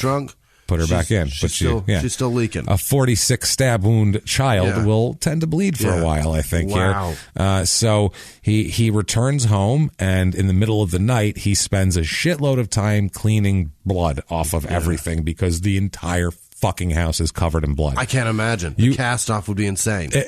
Insane. The rage of the knife going up and down the cast off, arteries and veins going too, deep stab wounds to the heart. Right. That, not to mention then he's dragging her, he's touching things because he's got to leave and he's got to figure this out. It's a fucking mess, man. I mean, I don't even know what the fuck to say about that. What he couldn't do is there were certain things he couldn't clean that were just too fucked up, so he needed to get rid of them. So he takes these items along with his kids. We'll put them in the. That's a good thing. Can't leave them home alone. It's a bonding experience too, because kids, they don't get to dispose of murder weapons very often. Very few, and it's a life skill that they really should have. I think later on, as anything's possible. So good dad. He's a good dad, is what we're trying to getting at here. It's what it is. That's what it is. Yeah, these are his daughters. Right. He's teaching them female empowerment. He's like, listen, someday you might have to dispose of a murder weapon, and you're going to have to do it for yourself. You don't rely on a man to dispose of your murder weapon. You kill someone, you take it to the river, and you fucking throw it in there on your own. I'll show you how to tie a rock to it. Let's go. Climb in. Climb in. Let's go, sweetheart. So he fucking seatbelt. Lay in the back glass. Just lay it down there. That's all right. I'm going to smoke a half a pack of cigarettes on the way, but it's chilly out, so let me roll the windows up first. Amazing. Yes. Let me do that. All right. Yeah. No. Don't. That one almost killed me.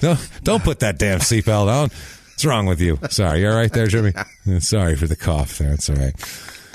We'll get over it. Yeah. So, he takes this. He tries to. Jesus Christ, what a fucking mess. He throws part of the items into the backwater near his house. There's some fucking swamp shit back behind him. Yeah. So he just tosses some shit back behind his house in the water. No one will ever find it there. You don't look there. No, never. And other items he leaves in the area of Coal River Road. Then he tries to clean his car trunk, and he had to remove part of the floor mat from the trunk to get the bloody part out, but he didn't notice that the hubcaps also had blood on them. Jesus. So, because it's the middle of the night, and he's trying to clean blood. I assume that's a bad time to clean blood. I can't imagine a dead body that you've stabbed is it's really pouring. Especially 46 stabbings. Yeah. It doesn't matter which side you lay that on. It's a mess. It's coming out. It's coming out. It's everywhere. Yeah. And I don't even know. And the other thing, too, you notice in the middle of the night, you ever been fucked up or whatever in the middle of the night and you fall and hurt your knee and you scrape yourself and you don't even notice. See something, you see it and you're like, there's a little blood. And then the next morning you're like, Jesus Christ, my socks are soaked. How am I still alive? What the fuck happened to me? I have blood in my shoe. It's a pool of it. And you don't notice that shit in the middle of the night. But the next morning, that is a harsh light that shines. It really is. And you're going to see all sorts of blood that you missed, I have a feeling here. And he actually did.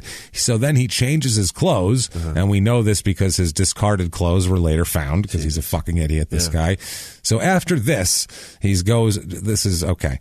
He stabbed his babysitter. Yeah. His kids are young, so they're not going to be like, hey, daddy killed the babysitter or whatever. They don't know really what's going on. They're babies. So the youngest one, I think, the oldest one, I think, just turned 3 or something. So they're very young children. Yeah.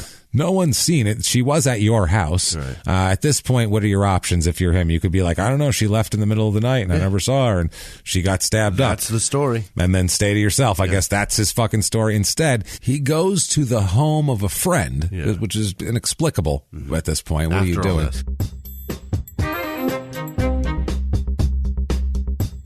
Hey, everybody, just going to take a quick break from the show to tell you about a great sponsor, Madison Reed. Madison Reed, Madison-Reed. Oh, that's right. REED.com. You have to go there, guys. Well, I should say ladies here. This is for you guys. This is the best hair color you can get out there. The best at-home hair color. That's what I'm told. Yeah, this is better than going to a salon because you're going to get it cheaper and you're going to get it. It's going to be less expensive. You're going to have more control over it. And with a great product like Madison Reed, it is actually just as high quality. Jimmy, I look at your head right now and I see it's screaming for some Madison Reed. Fill it in. Now, obviously, we are two men. I have short brown hair. I have no need for any kind of color. Jimmy has hardly any hair at all, so really no need for a color there. We could just paint his head with a Sharpie, but if he did need color, he would use Madison Reed. Madison-Reed. Madison-Reed.com, because it's for decades, women have had really no options for this. They can have kind of a lousy hair coloring at home, or they can have this super expensive, complicated process that takes 3 hours at the salon and that whole thing. But now you can have this amazing color. It's salon quality for less than $25. That's amazing. From what I understand, they are reinventing hair color, at home hair color, and it's working. It's working, and it's a lot of what it is women you guys are busy. That's all there is to it. You're busy. A lot of times you don't have time to go somewhere for 3 hours, or you don't want to pay that kind of money. You're busy, so join all the women who are doing this life-changing, awesome thing and coloring their hair with Madison Reed. Find your perfect shade at Madison-Reed, REED.com. Madison Reed would like to honor Small Town Murder listeners with 10% off plus free shipping on their first color kit. All you have to do is use the promo code SMALL. That's promo code SMALL, Madison-Reed.com. Madison-Reed, REED.com, promo code SMALL, and get 10% off and free shipping. And now back to the show.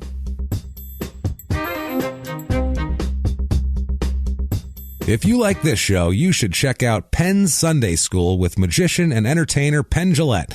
Each week, Penn talks to celebrities, magicians, and other entertainers about whatever he wants. Past guests include Phil Rosenthal, Dr. Joel Furman, and writer-director Kevin Smith. So check out Penn Sunday School weekly on Podcast One or wherever you get your favorite podcasts.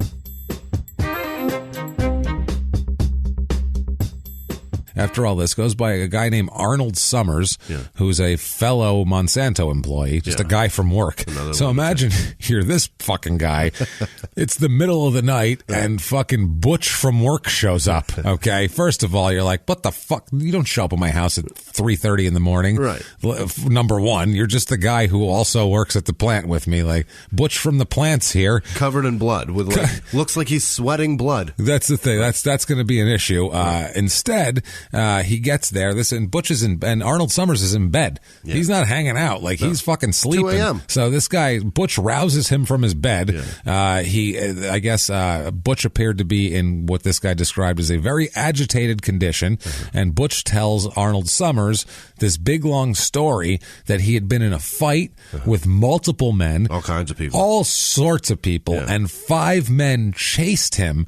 And chased him down in a car, and it was this crazy, fucking insane. It was just a crazy, wild tale of, a chase through the streets, and then they cornered him, and he got out, and it was 5-on-1, and it was this horrible fight. And he won. And he said he may have killed one of the men. That's what scared him away, is he stabbed one of the men, and he thinks he's dead. Okay. And also he, quote, may have cut a girl who was in the group. These are 5. This was I don't know, the Grease, the Thunderbird, the T-Birds here, but a really a violent version of them. And they've got they're not dancing. They got a 12-year-old with them. They got a and they got some chick with them. Yeah.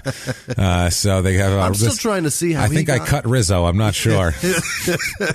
I'm not positive. I cut one of the pink ladies. I definitely cut a pink lady. I'm still trying to figure out how he got from not even teenager slaps child to 46 stab wounds. 40. That's what I mean. I'm trying to get there. The biggest and they said too. Now this is the thing. They did say that he was not that intoxicated. His friend said so. People at the bar said so. Everybody said he wasn't. People at the Shoney's. That's wasn't. Rage. But he dropped that guy off at about 1:05 and got home at 2. So we don't know what happened between 1:05 and 2. Did he 55 minutes. Drink some more liquor? Who knows what happens? But whatever the fuck happened, I don't know. That's a rage. I don't know what you even... Jesus. Would think about. Did he go to about. the gym? Did he shoot up some steroids? That's what I mean. What is was he coke? Was it early coke? He found the really early version of coke. I don't know. He was one of the first fucking angry man partying guys in the world here. Jesus. So he says he may have killed one of the men, and also he thinks he cut a girl who was in the group attacking him. So he asks this Arnold something. You're in bed, and Butch from the plant shows up and says, "Look. Just killed a guy, got chased. I think I sliced a girl. Will you please help me clean blood out of my car?" I was sleeping. Like, what?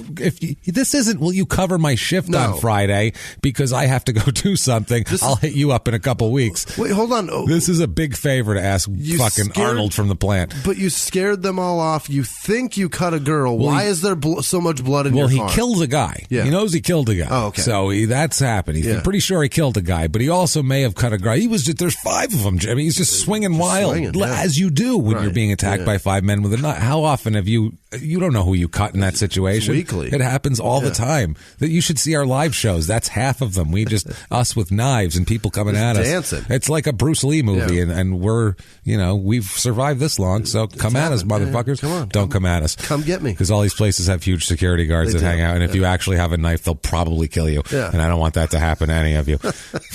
They'll take it from you and stab you with their own they probably knife. will, and they'll spike you on your head, and it won't be pretty. So we don't want you to do that. So don't do that at all. It's not our. We don't. That's what these clubs have. Yeah, we don't care. We enjoy the challenge. Yeah, stab us up.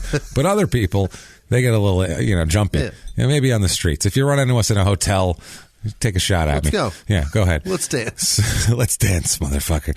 So Jesus Christ. This Summers guy says that he said he wouldn't help him clean the car. He's like, I'm not fucking helping. He declined. He said, it's 4:00 in the morning. Yeah. I'm not helping you clean blood out of your car from a man you just stabbed. I'm not doing that shit. And the guy said, okay, well then can I take a bath in your house? Because I'm covered in blood. And at this point, Summers looked at him and said, you don't have any blood on you. What are you talking about? He goes, he said he was crazy. He told him he was crazy. He goes, you're crazy. You don't have any blood on you. What are you talking about? And he's like, I got blood all over me. Like now he's like tripping about blood. So he goes, if it makes you feel better, fucking knock yourself out. I guess take a bath. So he goes in and takes a bath. He tells Summers, Butch tells Summers that he put the stabbed man in his car trunk and then dumped him in the woods. Okay. He says he thinks he died after that. Yeah. So he just dumped a dying man in the woods is what he's saying. So that's not cruel or anything. So this is what he's telling his friend here. While he's in the tub, he's not like, what's his name? Lee? Is that this guy's Lee also? This is Arnold Summers. Old Arnie doesn't go grab the phone and be like, listen, Mayor, I need you to come to my house. Yeah. Why isn't he calling the mayor? This is bananas. By the way, he's got his kids with him. What? At 4:00 in the morning. He shows up with all of this shit. So he's going to go take... Now, okay, now let's add another person to this. Arnold Summers is married. Yeah. His wife is there. Oh, boy. Imagine you're this guy. First of all, imagine you're her, but imagine you're him. You know you're in trouble. Yeah. Butch from the fucking plant's knocking on the door asking to fucking clean blood off. He's got his kids with him. It's 4 a.m. He wants a bath. This is going to be a conversation later. Like, this is not going to be pleasant later.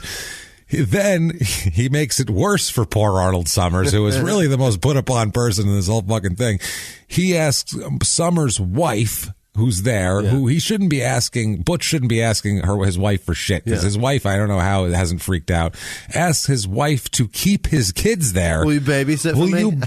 Literally, I know I just woke you up, and I'm covered in blood, which is an odd thing, and I'm just stabbed a man, dumped him in the woods. Tell you what, hang on to the kitties for a minute. Jesus Christ. Because I'm going to go down to the river to clean the car better. To the river? To the river. I don't know if he's just going to drive it in shallow and drive it back out again. What is he doing? River water will cure all. I'll just dunk it in the river. You know what he really needed was a good Pulp Fiction. He needed the wolf. He needed the wolf to come in. And some clean blankets and Afghans and quilts. The West Virginia version of Pulp Fiction would have been Jules and Vincent going down to the river and just trying to clean the car off. Backing it in and then going, not too far. Just dip it real quick. Right. Just dip it. If you just drive in and out, it won't break down. It'll be all right. Just bang, bang. Slap it and drive. Let's just do a neutral drop. Don't fucking Jimmy me, Jules. So... This is fucking insane right here that we have going on. So this woman says, I don't fucking think so. Yeah. I'm not washing your kids while you wash the blood off the car from the man you stabbed and dumped in the woods. Ridiculous. And possibly cut a girl.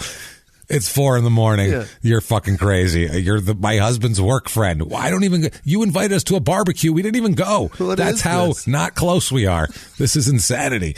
And watch your kids. Don't you dare tell her what happened to the last person that watched your kids. No, that's the other thing. Jesus. Babysitting for him. That's not the job you want. It's a bad job. Yeah, it's a hazardous job. It really is. It's more hazardous than working for Monsanto. I would say so. Yeah. Well, yeah. He's fine. So Butch ends up returning home at about the time his wife gets home, which is about 3 o'clock in the morning. So they get home together. I don't know what the hell she was doing, but it doesn't matter. This is 3 a.m.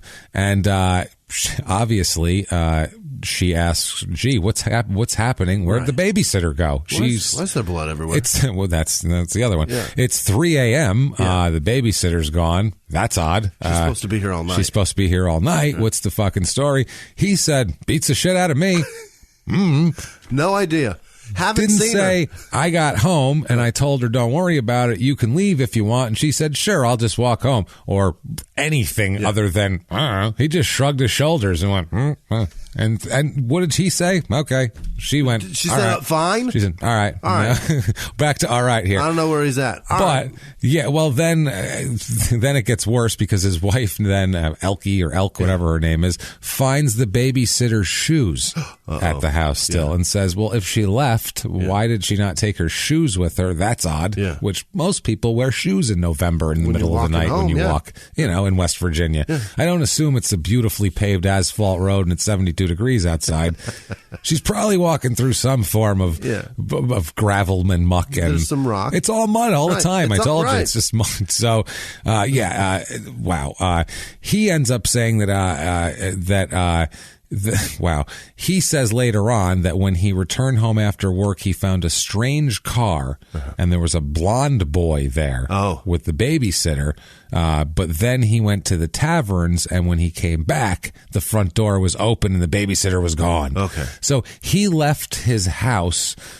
First of all, he's leaving his house where a 12-year-old is in charge of his toddlers. Exactly. Where she has like a boyfriend over who drives a car. Right. She's a 12-year-old with a boyfriend that has a vehicle. Who has he was at least 16 years old and has his own vehicle and is hanging out at 11 o'clock at night when he gets home. At your house. At your house where your toddlers are. And that's okay with you. And you don't say, "Get the fuck out of here." And you just went, "Have a good one. Right. Going out to the bar tonight." You walked out. You two don't jizz on my couch. That's it. Hey, clean it up. Leave it in her, sir. That's it. Come on now. Be respectable. Well, you marry her afterwards then, but that's how it works. Look at me. 2 kids and a work at Monsanto. Right. You got a couple more years left, buddy. Fucking 1960. Wow. So instead, front door's open, babysitter's gone. Okay. Kids are there. Yeah. Babysitter's gone, though. Yeah. But, they took the babysitter, not the kids. So he comes home from the story. Being out all night. There's no babysitter. His kids are alone, and he's just like, "All right." Yeah, all right. And he just sits down, waits for his wife. Wow. Wife comes home. I don't know. She left. Door open, babysitter gone, blonde kid. I guess she don't like shoes. Bad story. This is not a good... For sure, bad story. This isn't a well-thought-out crime here. He didn't plot this. So the next day comes around. Early the next morning, this is very early. This is after he talks to his wife. I guess he doesn't sleep at all. He goes to the home of one of his relatives and makes plans for the hunting trip for that day. Yeah. So he says he was planning on going on a hunting trip, but he hadn't talked to his relative about hunting until after he had already laid out his knife and gun for the hunting trip. That's what he's saying. So that's what I mean. His stories are off as far as the hunting trip goes. Right. The hunting trip just seems like a way to cover the fact that, I don't know, he had I don't even know what he's thinking. Listen, he knew they were going to go hunting with him. Yeah. So, at this point here, he goes back home, and then he's going to go back out to hunt. And by that time, there's more questions about the babysitter. Here, and all sorts of people are coming by, including the mayor is there. So he gets back home, and the mayor is at his house, which is a strange thing. It's fucking incredible. It's incredible. Every time you watch Law & Order, you ever see the mayor show up at a crime scene? It's very rare. What's happening here? Take that sample. Let's go. I'm going to run this crime scene from now on. This is very, very strange. He might show up and be in the background if it's like a high-profile case. If Jay-Z and Beyonce's kid is murdered in Central Park, de Blasio will show up and stand there, I'm sure, while they clean it up. But that's it. He's not going to be fucking peeling fingerprints off the fucking mayor. So the mayor's there. he is there. He proceeds to the house, and he's met at the door by Butch and Butch's father, who invite the mayor into the house. Now, the mayor immediately observes the bloodstains out on the sidewalk and also on the door frame of the house on the outside of the house. Also, he enters the house and finds just stains everywhere. Blood stains on the wall, the floor, the windowsills, the furniture. There's fucking blood stains all over the goddamn place. Okay, so... And his story is he came home, kids are there, no babysitter. All that shit's there. All that shit's there. Has no questions. I don't know what happened. She must have walked home. All right. I don't know. She bled a lot and then walked home. I don't know. Maybe she just got her first period. She on her period, right. And she didn't know what to do about it. Maybe she just panicked. Flung it all over the walls and left. I don't know what kids do. The hell, I would never been no little girl. Wiped her vagina on the windowsill. That's all. That's what I hear they do. That's what you do all the time. My windowsill is not whatever you want to call it. It's not a sanitary napkin. It's not a sanitary. Well, I was going to say something. I was going to say some sort of sanitary object, and I lost my train of thought. I think napkin sounds grosser. It sounds way grosser. It sounds, because then it sounds like you then wipe your mouth afterwards. Right. You dab the corners. Oh, I'm sorry. So it's sanitary. Yeah, so he sees all this shit. Now, also there is his wife, Elke, and his mother is there now. His mother shows up for some fucking reason. There's all sorts of people in this house. Yeah. There's blood everywhere. He hasn't slept. He's killed a young girl. It's a fucking crazy long night here. There's also other people there. There's a bunch of people that cross through this. There's a Veda Christine Lovejoy. She was at the Angel home. She's a friend of Elke, and she saw the children that morning, and when she was there when Butch came home. Okay.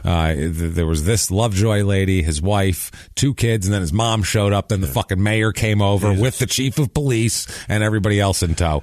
And everybody showed up. This is ridiculous, yeah. And this is all like 8 to 10 o'clock in the morning. She says about the Lovejoy woman, said, quote, after he had come into the house, he asked his wife if they found Francis yet. He didn't say anymore. She just shook her head no. Then they went back in the living room, and she said that he opened that Butch opened the front door and said to Elke, come here, there's blood all over the place. Get over here. Look at this. I found it. I found a clue. Call the mayor. I found a clue. It's fucking everywhere. Call the governor. There's blood on my door. Jesus Christ. Who's got Lyndon Johnson's number? There's blood on the door. He's going to want to know about this. Is Martin Luther King alive? Shit, I don't remember either. God damn it. I was going to tell him too, but now I don't even know. Somebody send James Earl Ray a letter and let him know about all this. All about that shit. So I want to say it was 67, but I'm not. Fuck anyway. So these 2 women, Lovejoy and his wife, go over to look at the blood on the porch, and she said, Lovejoy said, then Butch came in and shut the door, and that's when Lovejoy saw blood on the living room floor, and that's when he said, here's some more blood. He literally was like, there's more. Wow. Oh my goodness. Wow, this is crazy. This is insane. Absolutely. So then a patrolman, Wayne Rumbaugh, arrives, Nitro City Patrolman or town, whatever the fuck it is. Yeah. And he talked to Lovejoy, and she says that at this point, the mayor's all there, everybody's there, and the patrolman said to the mayor, quote, Jesus Christ, this isn't amazing. This is the most small town murder quote ever. This is a patrolman talking to the mayor at a crime scene. This is small town murder on a napkin. Quote, Wayne, there's something had to happen there last night. There's blood all over the cotton picking place. Direct quote. He said that to the mayor. Wayne, there's something had to happen. Wayne, there's something had to happen here last night. There's blood all over the cotton picking place. That's what he said. And Wayne is the mayor, by the way. Yeah. So this is Wayne, I've got a big clue. We've discovered the smallest townest murder of all fucking time here. This is absolutely crazy. And there's no way to do that in any other accent, by the way. Because no one else says cotton picking. No. There's one accent that the word cotton picking comes out of. Yeah. That's it. And even if you're not from the South, if someone says anything and the answer is cotton picking, as if you were picking cotton, it would come out cotton picking because you can't help it. It's the only way it comes out.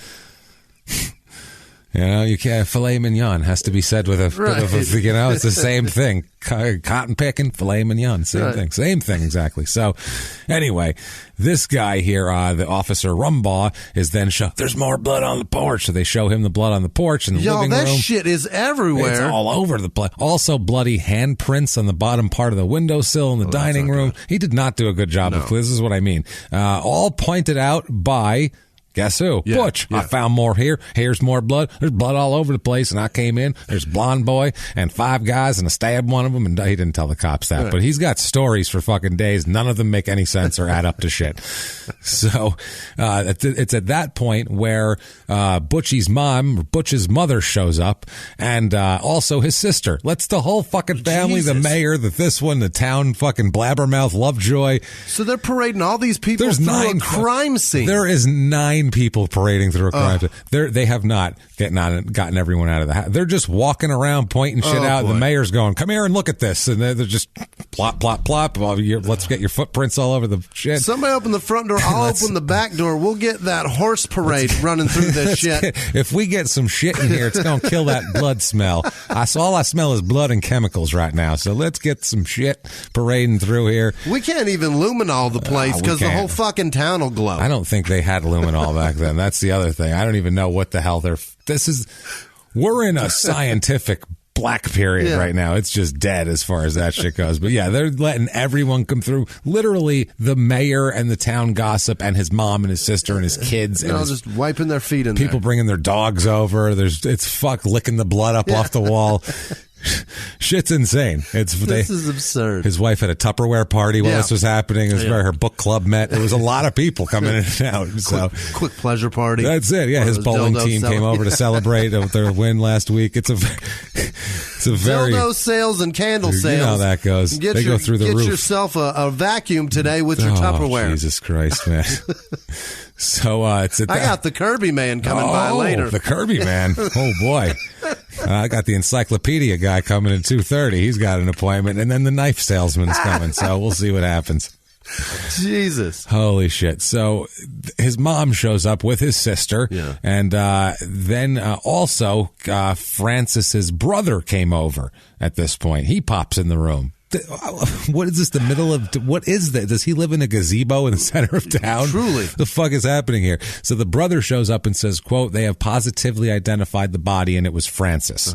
So at that point, they're, comforting Butch is then comforting his mother because his mother's very upset by this. She's losing her mind. This is Butch's mother is just very upset by a 12-year-old girl being found dead, which is understandable. It's a small town. They don't expect this type of shit. Right. So he is comforting his mother, and then his wife is comforting the sister, and everybody's crying, basically. It's a very, very sad scene. Now, also, there is Mrs. Mona Eggleston. Let's talk about her here. She said she was living across the street from the Angels at the time. She said that Elk asked her about, Elkie, whatever the fuck, and at 9 or 10 a.m. that morning of the 19th, if she would watch the children in the home briefly, and she did. She said, "Can you keep an eye on my kids for a minute? Everyone in town is here, like the mayor's here and shit." She said when she went to see the kids, Mrs. Eggleston said she noticed blood on the front steps and the porch, all over the living room. Also, the slip covers were gone from the couch and the chair that were normally always there, and also the rugs were gone from the floor. So bare floor, bare furniture, fucking blood everywhere. Right. Pretty obvious of what's happening here. Also, the trooper there named Charles L. Hughes said that he noticed that Butch had he said, quote, I noticed Mr. Angel had a scratch on the back of his right hand, and it looked like a pretty fresh cut. So he said he's got a pretty good size gash on the back of his hand, which is also signs of a struggle. Yeah. This is all not looking great for this fucking looks guy terrible at this point. Yeah, this looks slam dunk. This looks like a slam dunk. Yeah. So the mayor, Okay, they're still at his house. They're still crazy. They're still at the crime scene, and the mayor is the one talking to Butch, which. No, that's not what he's a professional of. Right. There should be police professionals that are taking him away from the crime scene to discuss things with him. Exactly. That's how this should be going on. Or he should be asking for a lawyer or however the fuck. But lead investigator in a folding chair. That's where he should be. That's exactly right. Hopefully handcuffed to the desk. Right. Whereas instead the mayor's at his house going, let me ask you something, Wayne, or Butch, or whatever the fuck, Lennis. Right. Mr. Lennis. I figure he calls him by, Lennis. It's Lenny. He goes by Lenny for sure. Let me ask you something, Lennis. I don't know. Maybe not. Maybe he's too proud. You didn't hear Lenny at all in any of the investigation? All it was always Lennis? Butch was, everyone called him Butch. He never went by Butch Lenny. Was his name. So easy. It was either Lennis if they were, or if anyone was talking casually, they'd say Butch did that or Butch did this. That was all the quotes of the whole thing here. So the mayor talks with Butch and Butch's father. Yeah. Is the other thing. Like, let's have him involved in this too. And they mention the identity of the both Butch and his father talk about the identity. Francis's that the body is Francis, right, which the mayor already knew. The mayor said that at the time he didn't suspect Butch. So the mayor says at the time to him Butch was not a suspect. Even though he's in his home, which was the last place this girl was seen, and his whole house is covered in blood.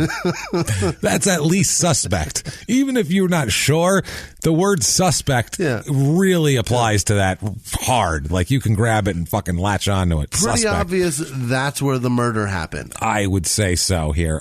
So he also said, the mayor, that he was merely investigating the matter because the telephone call came to him in connection with the blood stain, although he himself doesn't have police authority because he's not a fucking cop. You're the fucking mayor. I don't care how small the town is. That doesn't mean that you now know how to do police work. But he got the tip. He got the tip. So rather than calling the cops and going, hey, got a tip. Okay, I'm going to do mayor shit now. Right. Click. This fucking asshole. I'm going to get back to crunching this budget. Why don't you guys figure that out? This guy goes, I'll get this one. I got this. No. You guys sit back. You guys are probably tired. Most of the question and most of the shit that goes on here is the mayor. Like, because he's the mayor, so he's in charge in the room. Yeah. So he can't take a back seat. No. This is what I mean. He can't just be like, I'll let my cops handle this and I'll stand in the back and just observe and, look solemn and look like I'm in charge of shit. Or get the fuck out of here. No, that's what he should be doing. Yeah. He instead has to go fucking, I'm in charge. What's yours, son? What about these blood stains? Trample. What's this? Picking it up and moving it around, holding it. What's this knife with blood on it? Right. Somebody else called this. Will you put your fingerprints on this quickly? Taste this. Is this blood? Is that blood? Jesus fucking Christ. Is that chemicals?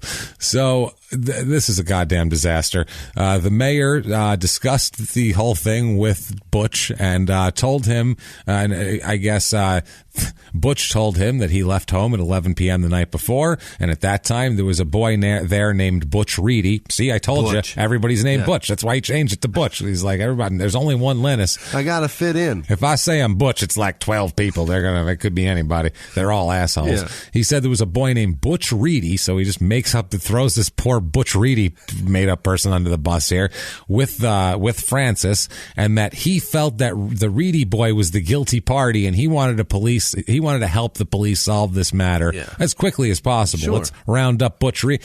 He couldn't even make up a different name. No. He gave his made up person his own fucking name. How stupid are you? You couldn't come up with Frank? You couldn't pull Bob out of your ass. Two names you can't use, Lennis and Butch. Those are the only two things you can't call this person. Let's keep Lee off the shelf for now. I think it's awesome that there's also a Butch in Pulp Fiction. Fuck. Yeah, there's also a Butch there, too. That's right. Who is the guy you picture for Butch? Flat top haircut? That's what you picture. Jesus, white T-shirt, flat top hair. So, good God, a boy named don't you fucking hate this guy already? Yeah. I hate what he did, number one. And even if he didn't kill this girl, I still want to punch him in the mouth. He's a fucking asshole. He's terrible at this. So he is. So he's. I feel Butch Reedy's the guilty party. Now, he says that at the time, when he saw Butch there, obviously, he said Elkie wasn't home, his wife, and she apparently didn't come home till about 3 a.m. And when she came home, two kids were at home with Butch, not Butch Reedy, Butch Angel, our suspect here, when the mother returned, and that was that. Now, in the house, the mayor observed that the floor had recently been cleaned. There was no dust bunnies or any shit like that. Another person there said that says later that it was obvious some changes had been made in the house because there was no rugs nor curtains on the fucking windows, and also they observed a greenish powder residue on the linoleum at some places, similar to that left by Comet Cleanser, a can of which was found in the house as well. So this is just over, like they poorly cleaned up blood. Poorly. And then when he couldn't clean it all up, he's like, there's the blood. I found it. Like, this is fucking ridiculous. So his theory is now is Butch Reedy came over, apparently fucked his babysitter. Right. Way underage, insane thing there. Stabbed her up crazy. And Cleaned up half-ass with I was going to say, half-heartedly cleaned the fucking place, which is really, I'm sure, his biggest offense to Butch here. Is like, hey, if you're going to kill a girl in my house, clean the fucking blood up. Be respectful of my Come on, place, sir. Jesus Christ. I rent this. Goddamn kids nowadays. I'm not getting my security deposit back. They're growing their hair long and murdering girls and not cleaning it up or nothing. They're leaving fingerprints and blood on the windowsill. The mayor's asking me questions. He's really giving a bad name to fellas named Butch. Fucking bastard.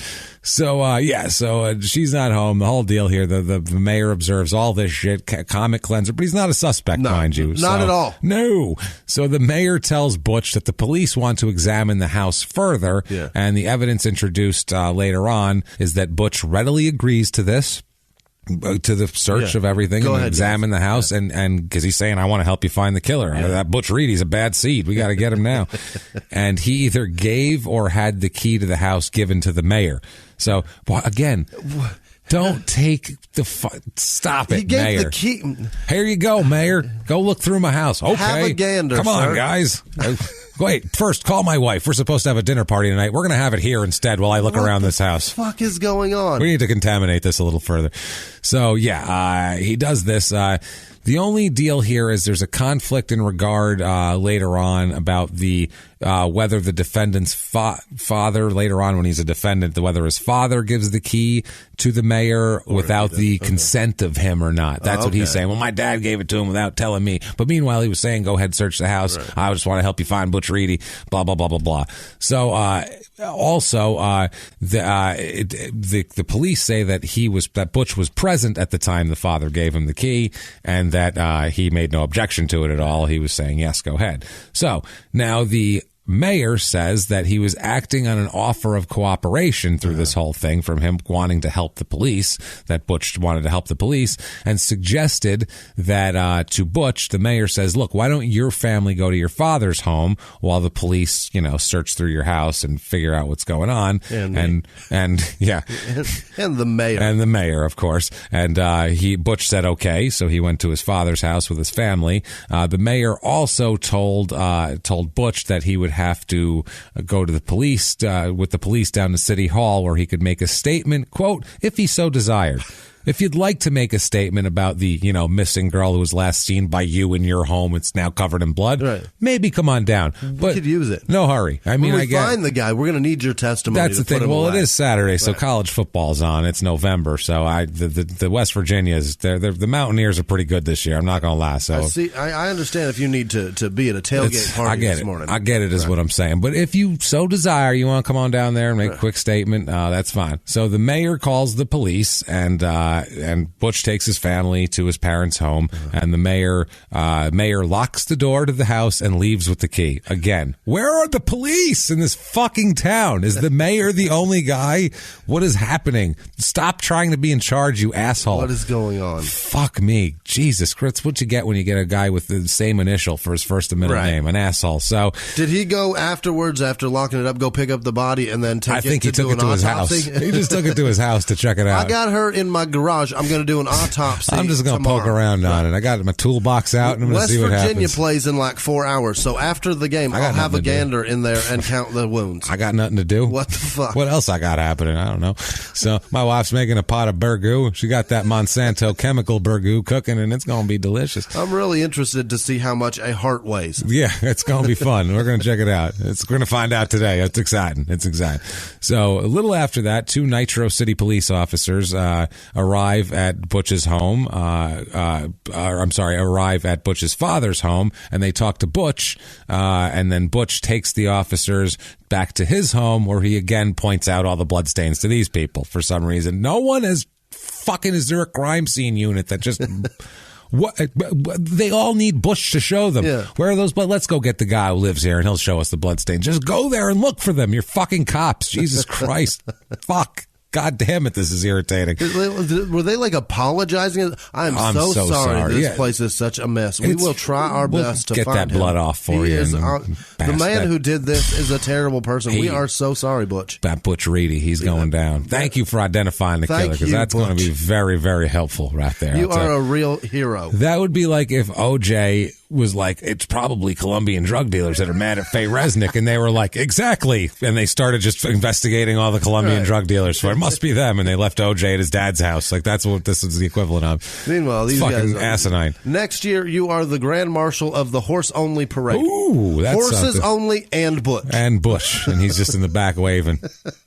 Jesus Christ, man. So he takes them, shows them the bloodstains around the house. Then on another visit, they just keep going back and forth. The cops this time take a look at his car, which was parked nearby, and they notice, just by looking in the window, what appeared to be bloodstains all over the fucking backseat of the car. So he let them in, everything's fine, but leaves his bloody car out next to the house. Like, they're not going to look at that at all. A quick once over. Didn't you hear the wolf? Didn't even put could have put a blanket down. That's just a blanket, sheets. This looks like a domesticated house. Anyway, so where's your linen closet? Don't fucking Jimmy me, Jules. Christ. So they find stains, like we said, on the back seat. Of course I know it's good fucking coffee. Of course I know it's good fucking coffee. I bought the fucking coffee. My wife buys shit. Well, fucking Jimmy me, Jules. Fucking Jimmy me, Jules. So, so there's blood on the back seat. So the officer Rumbaugh says that he tells Butch, hey, I'd like to take a look at your car and on the trunk also. Mind if we take a peek on in there? There seems to be blood everywhere. This town, I wonder if is there just blood everywhere? This is the town that just bleeds for no reason. Blood. Monsanto is there. Blood leaks from your wall. Yeah. That's that Monsanto blood wall leaking. That happens. Ain't no thing, and they just go away. So anyway, the guy says Butch gives them permission to look in the trunk and gave the police the keys to the car. So there you go, knock yourselves out. So they go in, they find blood stains on the latch. He's brilliant, this Butch, brilliant. The latch, the interior, as well as on a set of hubcaps, which are on the floor in the trunk. And then one also saw a portion of the floor mat was missing, cut out, which is a bad sign. They didn't remove anything at that time. The police officers then asked Butch if he would come to the Nitro police headquarters, but they also said, but you don't have to go. Okay. Now, why is he not arrested right now? When you want to question a guy, but you can't arrest them yet, you act like you can arrest them. That's how they do it. Yeah. They're like, we need you to come down to the station right now. They don't tell you, if you'd like to and you're not too busy, could you come down? They're already making the power play of going, we need you to come down right now. You don't have to go unless they can arrest you and take you, or you don't have to go. But they don't go, we'd like you to come down to the station and talk, but you don't have to if you don't want to. If you got time. If you have time, maybe. But I get it Saturday. Like we said, if you don't feel like it, like, it's cool. Your wife's probably got so much shit for you to do. The worst police officers ever here. He said that he wanted to go, okay, and that the officers said at that time they told him of his rights because he's going to be questioned, so they have to give him his Miranda rights there. A city councilwoman, Jesus Christ, a city councilwoman was then requested by the police to bring his car to City Hall, which he did. The councilwoman. Our councilman, I'm sorry, not councilwoman. Yeah. Okay, so now not only is the mayor involved, now they got, rather than a police officer, someone from a fucking crime scene unit, which is like chain of evidence. And normally you take the goddamn car on a fucking flatbed and you take it down there so you don't lose anything. You tape the doors shut. He says, you know what? I bet the city councilman would enjoy a ride in this vehicle. wear some shitty clothes. It's going to be fun. It's all bloody, so don't worry about it. You're going to get stains on your clothes. Wow. Gets him to drive the fucking car down to that's batshit, okay? Also, the city councilman, his name was Dye, then he looked into the trunk, too, to take a peek. Because you want as many people contaminating this fucking crime scene as possible. He's curious. Yeah, so he would like, mind if I take a gander? And he just did. I heard there was blood in your trunk, and if I take a look to guarantee that, can I verify? Is that all right with you? Unbelievable, man. I'd really like to see what a blood-stained trunk looks like. I'm curious. Yeah. I'm a councilman. I'll get out here very often. Oh, I should just go to crime scenes and investigate myself? Like, okay. Very little power and duty in the council. Yeah. So I'm thinking running for mayor next year. I think I can do that. To be lead investigator. I want to check some stuff out, carry keys and things. So then there's also a trooper here. A trooper Hughes says he found, now he's investigating the home, the Angel home, that afternoon of the 19th of November. He found that blood had pooled in the bottom of the Angel's home floor furnace, then dripped through onto the ground.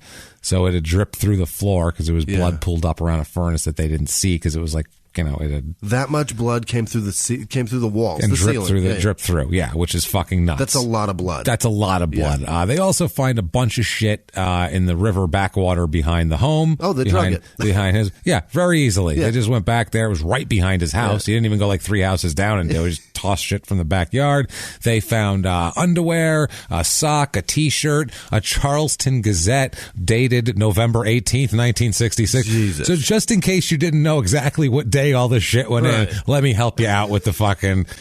It's like an old joke. It's like an ridiculous. Old punchline to a joke. It's ridiculous that he's got his handprints on the wall. Like, this is fucking terrible. So they're all admitted, obviously. All sorts of exhibits here later on. All sorts of shit that have bloodstains on them were found in the house or discarded around the house or in the car. The scientific evidence they had back then, which wasn't terrific, the scientific, procedures. Sure. What they end up doing is they introduce several items as exhibits later on at trial that were identified as human blood, the same type. That's all they could do is blood type back then as Francis.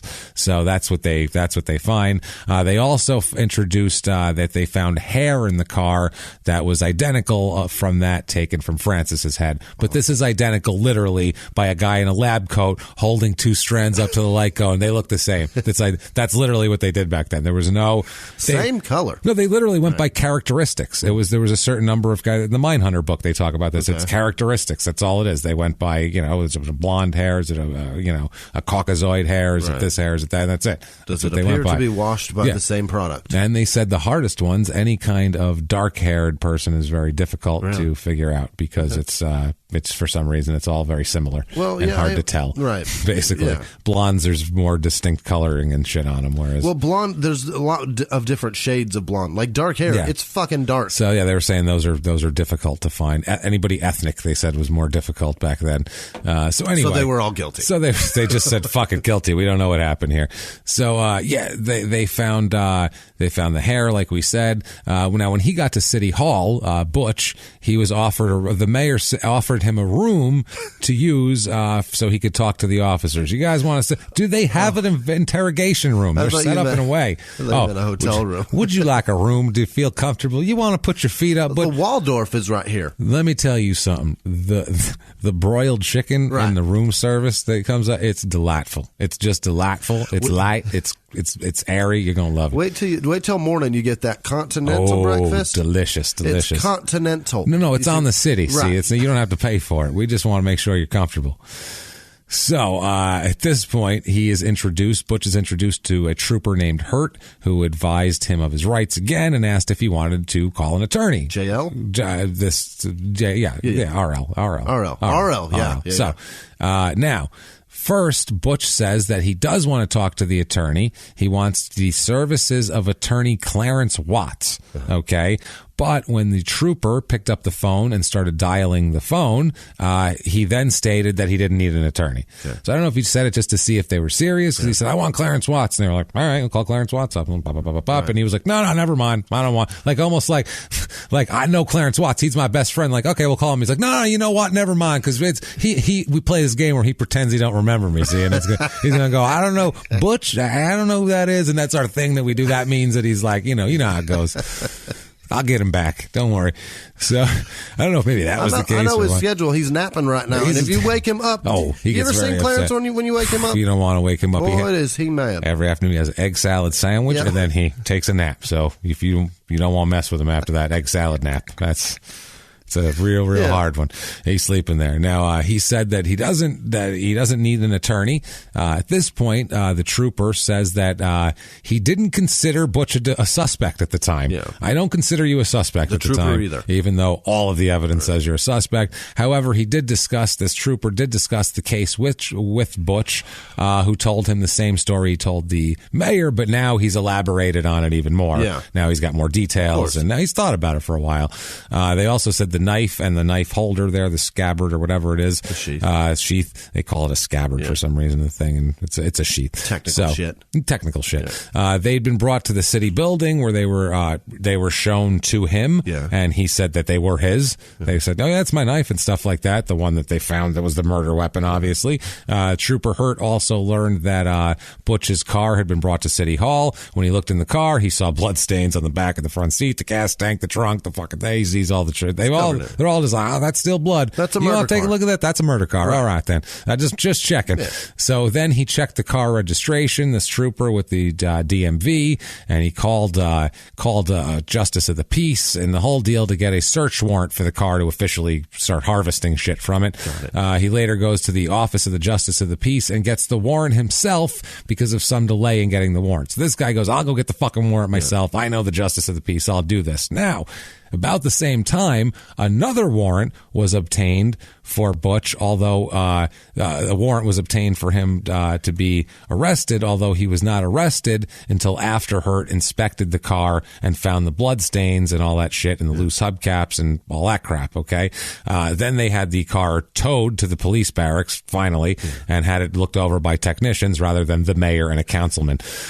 So after this is done, this Trooper Hurt returns to City Hall. He tells Butch that he's under arrest at that point, and then he took him over to the office of the Justice of the Peace. He's again advised of his rights, and he's taken away to the county jail. Okay. So now Butch is in jail. Okay, now there's some confusion with the problem with the people there was people investigating this at the same time that were working not in communication. What? There's no computers. There's no cell phones. They're not like, oh yeah, I'm going to get the warrant. Cool. I'm going over here. It was just people were just scattered around doing shit. So they do have radios and shit. Hey, you going to get a warrant? No, I'm already here. Okay, never mind.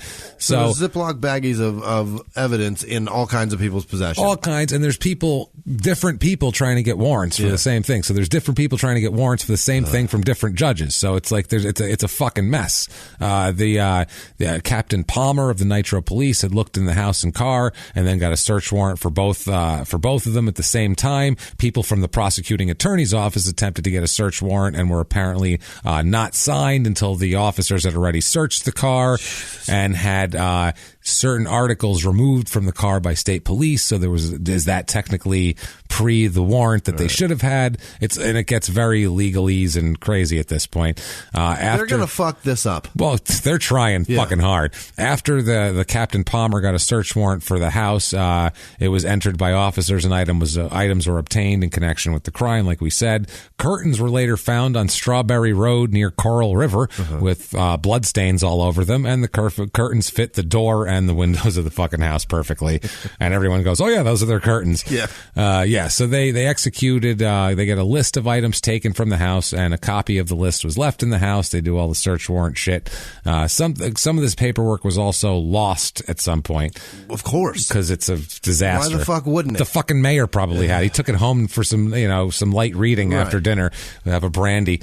November 22nd, 1966, 3 days later, this is all happened in such a short time. They have the funeral for Francis K. Voiles. Very sad, as you can imagine. A horrible thing to bury a 12-year-old. And also, there's supposed to be the preliminary hearing for Butchie here, as he is charged with first-degree murder, all aggravated up and everything. Not great, but he remains in jail. The preliminary hearing is delayed because he doesn't have an attorney yet, and he's unable to. So they don't have their shit enough to be able to get him a public defender right now in the amount of time they need. In 3 fucking days, they can't pull a public defender out of their asses. I don't know what the fuck, man, happens here, because all he is it's just for a hearing. The mayor should run it. The mayor should. I'll take care of this. I got it. So he remains in jail without bond. Well, obviously, I don't think they're going to fucking let him out on the street. You know what? Have a good one. Actually, in this case, sure, why not? Have a wander. So they said they were doing also all the police analysis of the scientific shit at this point. They had a huge pretrial hearing, long fucking pretrial hearing, where Butch's attorney attacked all of the matters pertaining to the warrants and the statements and the fact that the fucking mayor and everybody else was involved, which is all fair. So Butch contends that the evidence does not show that the warrants were issued in accordance with the correct codes, is what it basically is, the legal codes. And it requires certain facts to be contained in a complaint to show probable cause for obtaining a warrant, and that the warrants obtained were not such as were permissible under the statute, which contained 3 types of property can be seized under a search warrant authorized by the statute.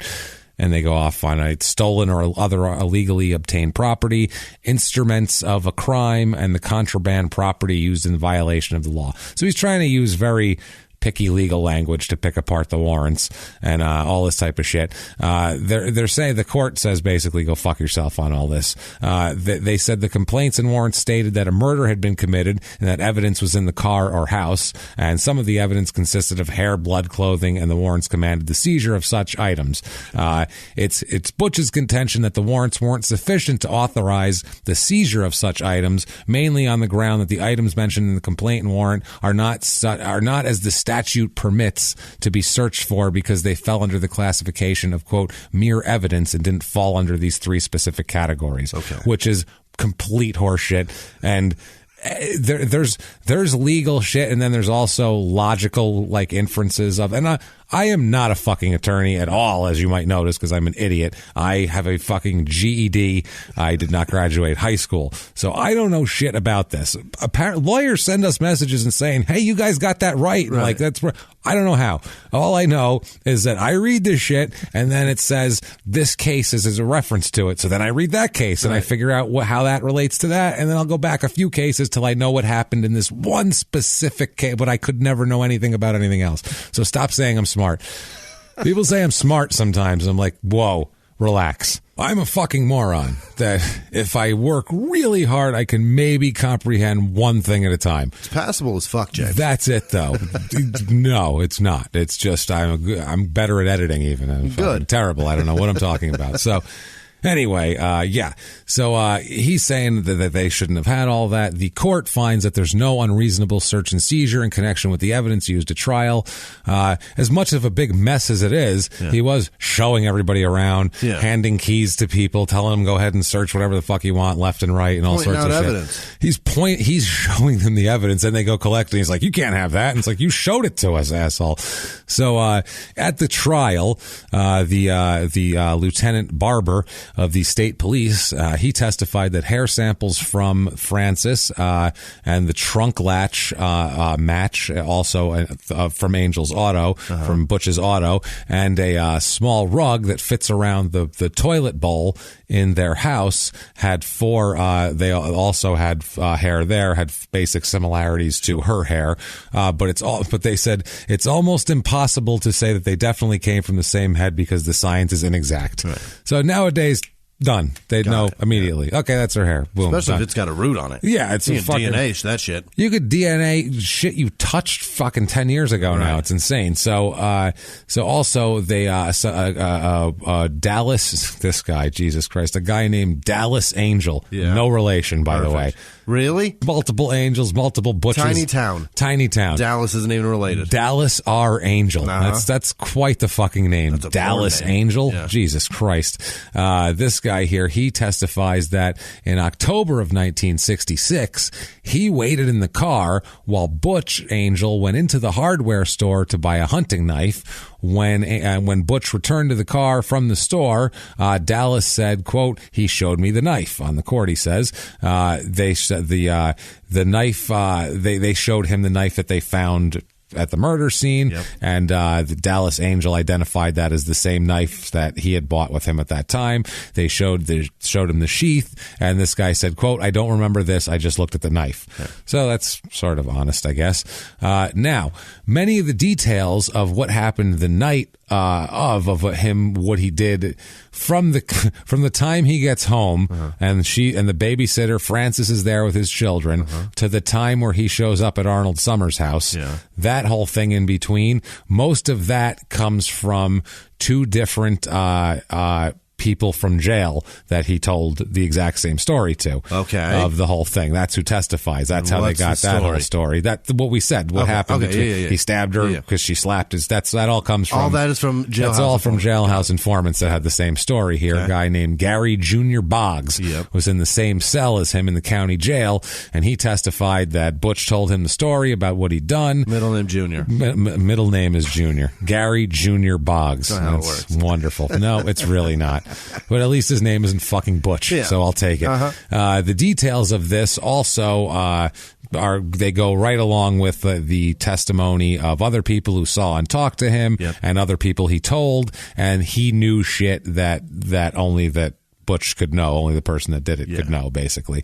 The Butch's attorneys used another jail inmate as a witness who stated that Boggs told this jailhouse inmate that he fabricated the story, and however, the story told by Boggs has details that he could not have known unless it was told to him by the killer, and also and it was corroborated by other people too. Right. So one of those things. Jackie Lee Halstead, who went out honky tonking with him that fucking night here, he said that he was shown in court. He was shown he obviously testified to what they did. He was shown a photo of Angel's car taken 3 days after the murder, and he said, quote, "It's cleaner than it was that night, sir. It wasn't what you call real dirty, but it wasn't this clean, sir." So it definitely got cleaned up from that night.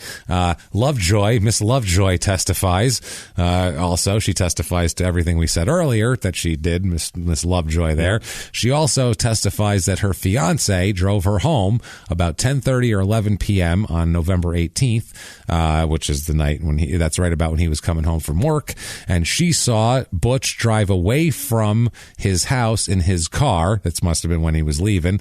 She said that on the next day that Butch asked Lovejoy if she had possibly seen a black and white Ford across the street the night before, and she said that she hadn't seen any strange cars in the neighborhood, and she sounds nosy, like she'd have fucking looked, I think, here. So lots of evidence is also introduced in regard to his mental capacity and whether he knew right from wrong. His attorneys refused to inform the court whether they intended to use the defense of insanity, but then finally they did. They requested the court place Butch in a sanitarium of their selection for mental examination, which request was granted. He was examined by a psychologist as well as a psychiatrist. The psychologist, D.P. Peters, old double penetration Peters, or Rogers, I'm sorry. I don't know why I wanted to call him Peters. I don't know. It's a pretty good one. It's a pretty good one. D.P. Peters is pretty good. Testified, there's a lot of gay porn in this. Testified that he thought that Butch was an insecure man with sadistic tendencies, which, if his masculinity was challenged, would result in homicidal actions towards women. So that, if his masculinity was challenged, or if, a young girl turned down his advances or something like that, that's what they're kind of saying here. And called him a name or made him feel like he was less than. How about that? He might stab her 46 times. The psychiatrist, a Richard M. Kitching, so his name is Dick also, so even that's got a fucking something phallic in it. Dick Kitching, which sounds a lot like Dick Itching, Dr. Dick spent 8 hours with him, and 2 also hours with Butch's parents. He said that Butch, the guy he interviewed him with and without sodium amytal. So he drugged him? He drugged him and got, I don't know if it's like a truth serum or what the fuck is going on here. He said that he was a pseudo-sociopath paranoid schizophrenic, meaning he had spells of instinctive actions without controls that normal people have, that he thought people were plotting against him, and that he did not know right from wrong at the time of the crime. By the way, anything mental shit from back then is hilarious because it's completely fucked up, and there are theories of like different criminal mentalities. Like the FBI hadn't even, John Douglas, the behavioral unit, that none of that shit was happening yet in this. And the treatment for all this shit was fucking crazy. We can shock him till he drools a lot. We can take an ice pick and poke him behind the eyeball. There's a room over there. We could put him in it. Right. We could do that. Oh no, we ain't gonna do nothing then. Just put him in it. That's the plan. And lock it. It's soft inside, so he'll be all right. Don't you worry about that shit. The lock's hard though. Oh, you know how that is. It's all steel. So he says that he didn't know right from wrong at the time of the crime. The doctor also said that Butch said he could not remember killing Frances, but just remembered becoming enraged and then finding himself with her stabbed body. Oh, wow, look at this, a stabbed 12-year-old. Also, they also said there was also a witness that testified from Army records, which I guess Butch was in the Army. Butch submitted to him with regard to an instance where he attempted to tear up an Army barracks over a very small, trivial thing. So they introduced that. The Dr. Kitching, old Dick Kitchen here, also said that, Jesus Christ, that Butch attacked him when he tried to administer sodium amytal, but later became docile. So he even attacked the psychiatrist. Jesus Christ, the man's a lunatic. He's a fucking lunatic. After the examination requested by Butch, the court, acting on its own motion under this code here, had Butch examined by their people, because that's what they do. Dr. Thomas Knapp and a Dr. William Rossman. At least nobody's named Dick there at all. Dr. Knapp was unable to get anything out of Butch because his lawyers had advised him not to talk with the doctor, so he wouldn't say shit. Now, July 1967, Butch creates a disturbance in the jail and cut himself severely, at which point Dr. Knapp recommended to the court that he be sent to a hospital, which the court did. Dr. Knapp, in rebuttal to the testimony of Dr. Kitching, who said he's not responsible for his actions, was asked a hypothetical question based on evidence introduced to the trial and answered that Butch knew the difference between right and wrong at the time of the crime, giving as his reason that Butch tried to conceal what he had done. Dr. Rossman was also used by the state on rebuttal. So that's a big deal for later on. He examined him. He was asked the hypothetical question based on the evidence and stated that Butch's activities after the homicide indicated a frenzy of guilt to cover up a wrong deed, and he would not have gone psychotic and back to normal so suddenly, is what he says. Also, another witness here, Jesus Christ, offers rebuttal evidence. Another psychiatrist here testifies from a report that he testifies that a report which was a composite of work done on Butch by other staff members, as well as a separate report made by him dealing with both the physical and mental nature of Butch. He testified that Butch admitted that to him he did not remember that he did remember attacking the babysitter with a knife. He said that Butch admitted that he had a volatile temper and had done many antisocial acts with schizoid trends. So they're trying to say that he's fucking crazy.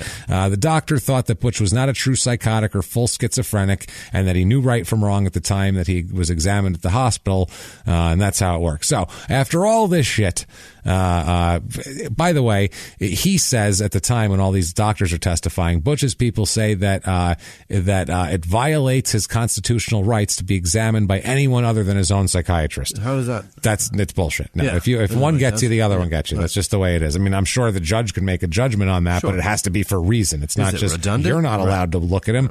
So the verdict comes in. This trial's over. Big shocker. He's guilty of first-degree fucking murder without any cause of mercy they have either. They're saying, fuck this guy. So the judge has, I'm sure, pleasure sentencing this asshole. Sure. He says, you, sir, may fuck off. Life without parole. Okay. Eat dicks, which is good. Yeah. This is very good. Now, it's not over yet, though. Okay. There's an appeal. 1969 goes to the state Supreme Court. It's the same thing. He's going on. His assignments of error are illegal search warrants, improper testimony by psychiatrists. That's why I told you all that shit, and improper instructions given on behalf of the state, and proper instructions offered and refused on behalf of the defendant. Okay. Long story of how this shit works. Basically, it's mainly about the search. They go into the search a lot, and they end up saying that the fact that he consented to all this shit, invited it, basically begged to be searched and to be seized and everything else. They say that they did not violate his constitutional rights, and the judgment is affirmed, and he's still life in prison. Still fucking off. Now, 1974 comes around. Butch is one of 100 inmates who are fighting for prison reform. Not prison reform, sentencing reform. Right. Okay? They're saying you can't have life without parole. There's no hope. He said there's just no hope for us. That's kind of the idea. Yeah, they said it's just every day, this one guy says, every life termer has a discharge date of death. That's what he says. It's what it is. Now, Butch also talks in this whole thing here, which is fucking funny. Butch says, quote, "Why take Bethany College's classes with a sentence like I have? What's the point?" He's just saying there's no point in doing anything. There's no hope for us. That's true. Yeah, that's true, because you killed a 12-year-old. Right. We don't give a fuck about you anymore. Sit in a room and count the bars. When you kill a 12-year-old, start over. Yeah, when you kill a 12-year-old, that's a special thing. Right. Which, and by the way, kills a 12-year-old fucking girl in prison. I would hope somebody would stab this fucking guy right in the face. I would fucking hope so, just in terms of what he did, especially in a small area. Right. Jesus Christ. Anyway, also at this point, he wins a court battle where, this is silly, he's given credit for time served in between his arrest and his conviction. It's 20 months of credit for time served on a life without parole sentence. The only reason he does this is because apparently the credit, it helps, it affects classification and job assignment at the prison, how long you've been there. So he wants time served so he can get a better fucking job. Right. Yeah, he wants to do something. Wow, let's help him have an easier life, shall we? May 1976, there's another hearing. This is a habeas hearing. This is where they're going for errors and all that kind of shit. And this is when you start to get desperate. You have the habeas because your normal appeals run out. So now you start having... This is Hail Mary time. This is Hail Mary time, yeah. So this guy is asking obviously Butch is asking that his conviction be set aside because he claims that a witness lied in his trial testimony. Okay. He claims that Gary Jr. Boggs lied about everything because, and this will get confusing for a second. Okay. Now, Boggs testifies in this hearing that he signed an affidavit stating that he lied in the murder trial out of fear for his life. Okay. So he says he signed an affidavit in prison saying that he lied at the murder trial, but he only signed that affidavit because he was in fear of his life in prison. Okay. That's what he was saying. He says now during the trial, obviously Boggs testified that he heard everything. Now Boggs says in this hearing now that Butch dictated the statement that he wrote, that he signed the affidavit to, and that he lied and recopied it in his own handwriting. So he wrote it out, Butch did, and then he did that. Now, Boggs said he signed a typed version under the threat of being beaten and killed by other inmates. Boggs also says that Butch offered him a stereo, a television, and half of his prison bank account in exchange for the statement that he lied, which is very prisony. Yeah, but the lie is that he heard the story from him? Yes, he's saying that now what Boggs is saying is Boggs is saying Butch forced him under threat of violence to sign an affidavit saying that he lied in court, saying that he heard about this and he actually lied the whole time, and that now he's going to be freed on this thing. Right. Exactly. So all of it's under threat of force anyway, so it's crazy. So 1979, this goes all the way to the Supreme Court of West fucking Virginia, which is like 4 guys with Yosemite Sam hats on, I feel like. And the mayor, obviously, sitting right in the middle going, I'll take care of this one. They're like, oh, have you done even one day of law school? No, but I'm the mayor. I have the authority. So, Jesus Christ, man. I investigated this one. I'll make the final call. I looked through everything. Now, this appeal is of the last appeal. This is an appeal of the last appeal. Okay. This is an appeal of the habeas denial that he had last time. Got it. For the testimony of Boggs, okay? He's saying they claimed that any error was made in all of his complaints in the last hearing. The court said that it was a harmless constitutional error. Because there's errors that happen, and they basically decide whether they're harmless or not. And all these appeals, there's some sort of errors, but they're like, that's a harmless error. That's not the Didn't whole affect case. The outcome. Yeah, that's exactly what it is. So he's challenging that. Now, the constitutional error he's alleging is that giving an instruction presuming first-degree murder from the use of a deadly weapon, this type of instruction was held to be unconstitutional because it shifted the burden of proof of a key element of the crime from the state to the defendant, is what he's saying, okay? Now, they're saying in this present case, the jury verdict was for first-degree murder without a recommendation for mercy, such that there is a direct correlation between the constitutionally defective instruction and the jury verdict. They're saying that they forced the jury verdict with this erroneous, unconstitutional court instruction. Sure. Now, this is kind of important, though, because this is a big deal. So he also says that they also say the United States Supreme Court was aware of the doctrine of harmless constitutional error at the time it decided this other case. They talk about this case called Hankerson, which I read, and it's fucking boring. It doesn't matter. It's not as fun as this one. Okay. Not that dead 12-year-old girls are fun, but you know what I mean. This was decided that no suggestion was made that constitutionally defective instruction could be treated as harmless error. That's what they're calling this case that says that that constitutionally defective instruction isn't just harmless. It's actually more than that. Now they're saying, basically they're saying they're trying to shoehorn that into this case. Now, what ends up happening, though, is the court says, quote, after all this, we conclude the trial court erred in holding the doctrine of harmless constitutional error operates to cure a constitutionality impermissible instruction which instructs the jury in a criminal case, that'll make sense in a second, to accept a presumption of proof beyond a reasonable doubt of any material element of the crime charged, or requires the defendant either to introduce evidence to rebut the presumption or to carry the burden of proving the contrary. Now, bottom line is they say, while this case must be reversed and remanded to the trial court, they're fucking reversing this case. Oh, my God. We do note that the defendant is not entitled to absolute discharge on his writ of habeas corpus. He's just going to be tried again. He should not be given an unconditional discharge until the state has a reasonable opportunity to decide if they wish to retry him. Okay. So they're saying, hold him, decide if you want to retry him. If not, you got to let him fucking go. Obviously. That's what they're goddamn saying. And they've got a time frame before they have to let him go, too. That's the thing. Yeah, they can't just hold him forever like here. 20 days or something. Well, they can build a case because it's a trial, so they just have to redo everything. Okay. They do all this. The case is reversed and remanded. Retrial set for October 1979. Okay. So they do this. It was originally supposed to be in August, but it didn't commence.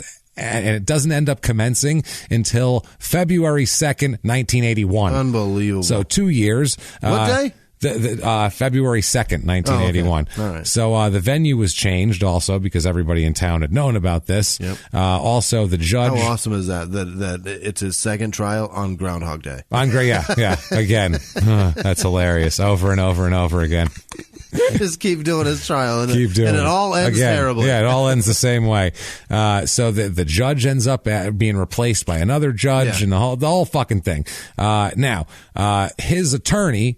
Butch's attorney moved the court to be relieved of his duty of representation in 1979. That's what this delay was. Yeah. And another, the county attorney was appointed to replace another attorney, and that it's fucking nuts. And that there was all these different attorneys being assigned and then jumping off the case. Well, yeah, so they bring a guy in and then they leave. You don't want to lose. Yeah, that's exactly this is going right. to hand me an L. I want the fuck out. Well, even the prosecution team, they kept getting out too. Had shit going on and they had to leave, and I got a swim meet tomorrow, and things like that. My kid's got a thing going on, I got to go there.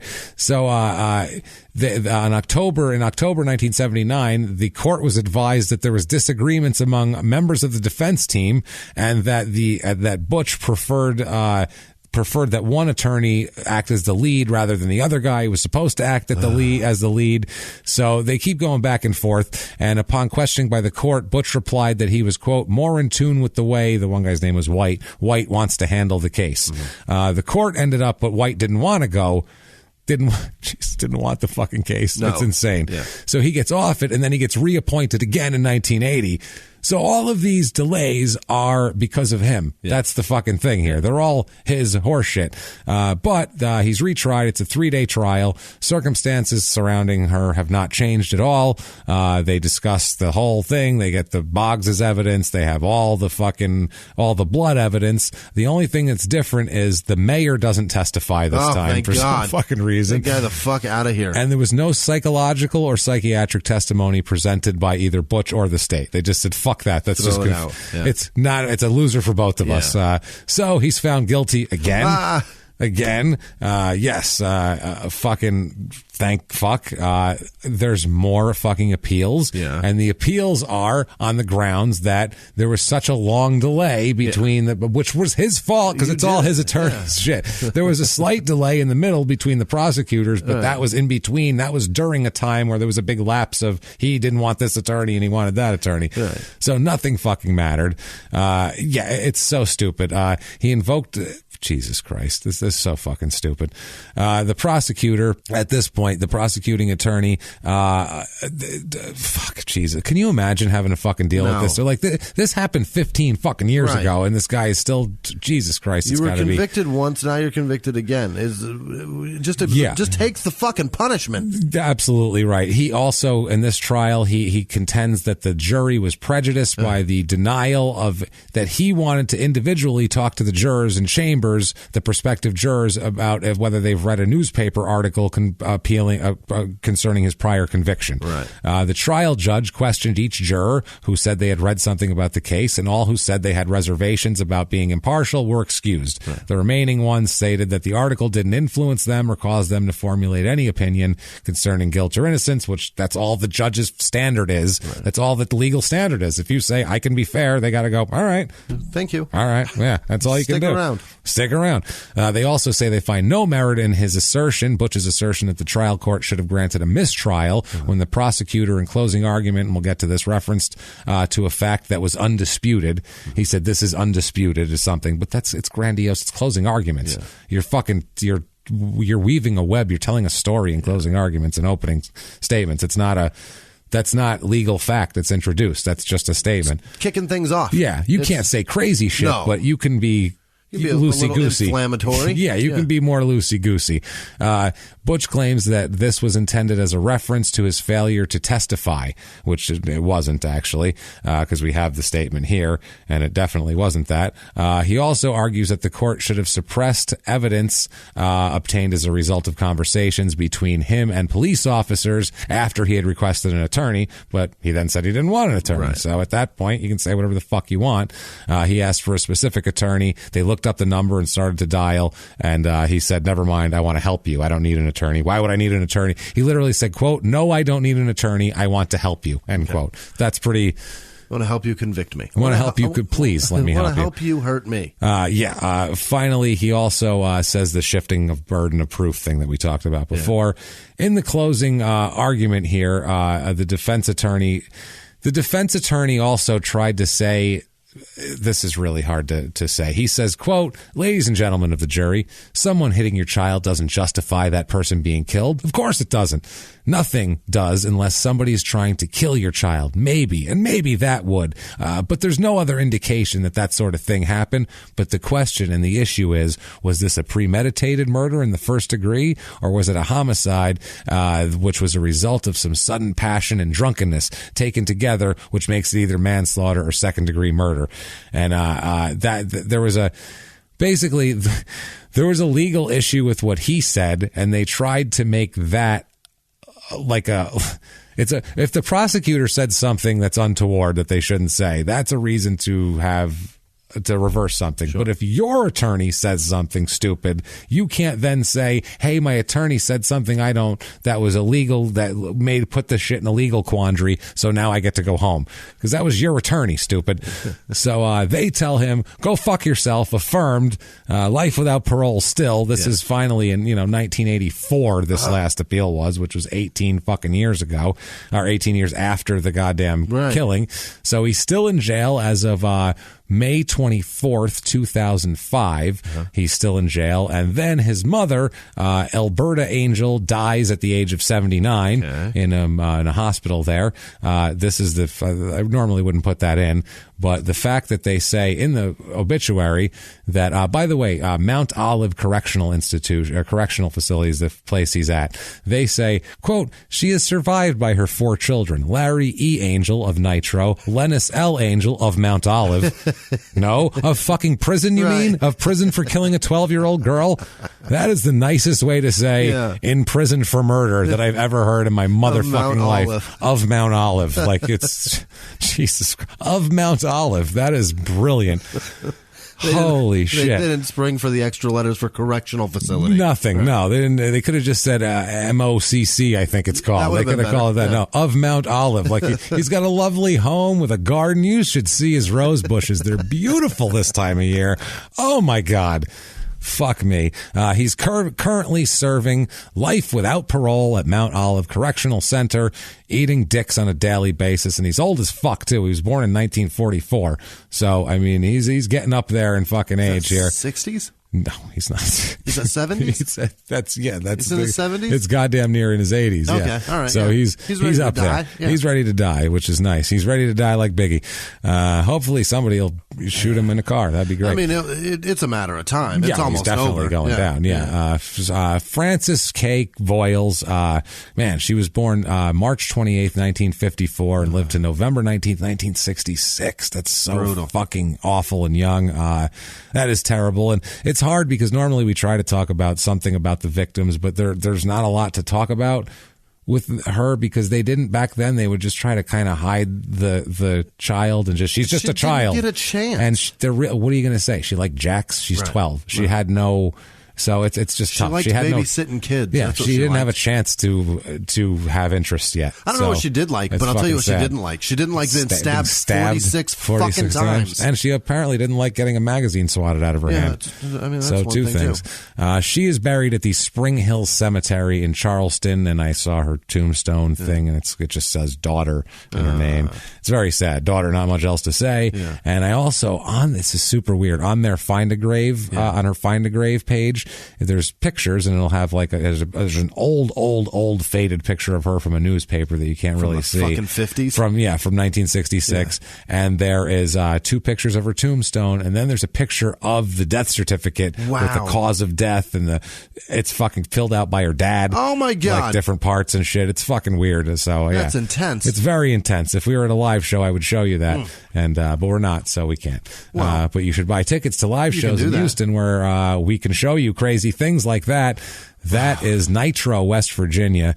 And that is quite the tale we've just weaved right there of Lennis and poor Frances and Jesus Christ, poor Elkie, I got to say, too. And she really got the raw deal. She did. And that mayor is the dumbest fucking mayor ever. What an asshole. I really hope somebody ousted him in the next election. What a complete fucking idiot. But if you like that story, I got an idea what you can do, Jimmy. It's a pipe dream, and it's just on the tip of sanity. It's a real favor. What you can do is, I think you can go to iTunes, Apple Podcasts. We'll take it. Give us 5 stars. That would be tremendous. Doesn't matter what you say. It's not for our ego. It's really just for business. So say whatever you want. Also, if you want to tell us you like us even more, you want to be an incredible, amazing, goddamn superstar, you can do that by becoming one of our producers. I'll tell you how to do that in 1 second. You should also follow us on social media. Thank you. Which is at Murder Small on Twitter, at Small Town Murder on Instagram, at Small Town Pod on Facebook. Yeah. Just search for fucking Small Town Murder. You'll find it. Or even better, don't worry about any of that shit. Just go to shutupandgivememurder.com where you can find t-shirts and all that good stuff. Links to the social media, links to tickets. So many links. Oh my God. Links to all the tickets. Like we said, Houston, you're up first on October 4th, Dallas, October 5th. Get those tickets right now. They're both at the House of Blues, so it's at a nice venue. Yeah. We're not going to take you to some shithole venue. We're not going to put you in some place named Winkies or something. No, it's going to be a good time. Right. You won't stick to the floor. No. It'll be fine. So come there, and not only that, you can follow links on Shut Up and Give Me Murder over to patreon.com/crime and sports, or over to PayPal using our email address, crimeandsports@gmail.com, to make a one-time donation or make donations over at PayPal and become one of our heroes, one of our damn producers who we just want to hug and love so much. And Jimmy, I think it's about that time. It's that time to hit me with that list. Executive producers this week are Joseph Minner, Chrissy Ann Castaldi, Michael Kennedy, Jan Wendell Crenshaw. I think that's right. Yeah, it sounds good. Either way, it sounds good. Vicky Sweezen and Michael Bauer and Gary Howard. Thank you guys so much. Yeah, we really appreciate it. You guys step up in an incredible way. Appreciate it. Definitely. Happy birthday to Elliot from your girlfriend. I don't have her name. Oh, happy birthday. Mary Meeks, Ashley Vio, Jesse Herrera, Margie Kunze, Jesse Hartman, and Klaus, his dog. Oh, cool. Under the Sea Fabrics with Jessica Willis, Piatilla's OK Wedding, Welding. Was it okay. I think it's Welding. Okay, like Oklahoma, or okay, like it's decent. It's fine. It's all right. It'll do. It'll hold. It'll get you through. Yeah. That's good. Well, it's not going to hold water or anything. No. Let's not go crazy You here. can put your mail in it. Yeah, it's going to be fine. Yeah, Yeah, it's good. All right. Gary Howard, I said his name because he was up there. He donated twice. Thank you, Wow, Gary. thank you so much, Gary. Matt Dietrich, Rebecca Pope, Victoria Delvisi. I don't know if it's an N or a V. I don't know what I did there. I don't know what I'm doing. Delavisi. That's it, I think. All right. Kristen Quintiliani. Yes. Ooh, I like that. It's a good name. It is. Bryant Toole, P.B. Corbin, Craig McGeechan, Ariana Folsom, Kim Hodgkiss, Rachel Vranks, Vrankx, Vranks. Yeah, that's a cool name. James Fraker, Lauren Demarath, Laura Souter, Kate Ives, Rob Roberts, Stephen Rude. He sent an email to say stay scummy. All right. That was sweet. That's nice. Well, thank you. I'm going to take that as a compliment. We're going to take that as a compliment. Thank you. Sinfully delightful clean eating. Cool. Okay, do that. Check that out. Justin Miller, he donates every show. And thank you so much. And then gives a little, just who he listens amazing. to. That's fucking incredible. Thank you so much. Thank you. Katie Roble, Mark McCann. Oh, wait, no. Yeah, it's McCann. Jessica Schuler. Wait, no, yes. Oh. Rachel Stora. And she actually wanted to say happy birthday to Ryan Stora. Well, happy birthday, then also, Ryan. Bobby Richmond said to say happy birthday to his girlfriend, Good Talia. Lord. Anything else going on today? How many fucking birthdays are Any there? fucking proposals or anything this week, Jimmy? What do you got? Can we tell you to have a terrible anniversary? Didn't we do that one Have week? an awful time at a mediocre fucking mid-range restaurant that'll fuck up one of your orders. And then force yourselves to have sex afterwards, even though you're too full. Enjoy. Salute. Grind your jennies into each other. Shentani, everybody. Good luck. Stephanie Igoa, Kathmandu Real Estate, Heather Campbell, Libby Payat, Wyatt Vincent Parsons, John Savvy, Weston Blake, Jay Poole, Lauren Russo, Kyle Goslin, Jesus, Katie Neuenfeld, that's it. It's Neuenfeld. Michael Terry. Take it. Dan Burley, Jessica Hartzell, Angela Miller, Troy Mongillo. That's a fucking Spanish one, isn't it? Kathy, That sounds like Kathy Mongillo. Jackson, Ben Katke, Thomas Gallagher, Sean Quinlan, Jared McHugh, Jacqueline Jones, James Aselta, Christina Stewart, Jennifer Dowlings, Jessica Christensen, Christine Infinger, Mary Wenner, and Jonas Erstad. You guys are fucking heroes. Thank you so goddamn much. From the bottom of our hearts, honestly, you make these shows possible. You make it so we can do these shows and still be able to pay our electric bills, to have these microphones on in a house that I can't afford without you guys, because we needed a fucking studio. And Robitussin's gross. Robitussin's gross. Afford it. You can afford it. And that's because of you guys. Thank you so much for everything you do. You've made us people. You've made us real boys. And we fucking appreciate the hell out of everything you guys do for us. What if people wanted to appreciate the hell out of you, Jimmy? Where could they find you to do that? You can find me at Whisman Sucks, WHISMAN Sucks, on Twitter, Instagram, and Snapchat. And it's really overwhelming how much it happens now, how many messages and tweets and personal shit comes to it. I apologize for not getting back to every single one, but I promise you I read it all and I look difficult. at it all. Thank you guys. Thank you guys. What for about everything. you? I'm at where can they take up your time? I'm at Jimmy P is funny over there on Twitter, and you can just copy and paste my name from the show description on the others there. Finally doing Instagram now and starting to do the stupid shit. Isn't it fun? No, it's not because I don't have time for any of this shit. I don't have time for this shit. Even the so CEOs of the company quit. Yeah, that's what I'm saying. I'm just doing it because that's where people want to follow shit, and I'm going to whatever the fuck. So we'll see I guess find me on there or something. I don't know. Whatever. I'll post something and have the account find it and you redo it, and you guys can fucking find it and do whatever the hell you want with it. But follow those social media pages. Shove it up your asses. We're going to try to do some contests and get some personal shit to you guys. Yeah, we're going to try to do some cool shit here. Try to make things fun. So follow those at Murder Small and at Crime and Sports and, the others. Just search for them and you'll find it. But thank you guys so much. It's been a crazy goddamn episode. Yeah. This was the essence of small town murder this week. And until next week, everybody, it's been our pleasure. Bye.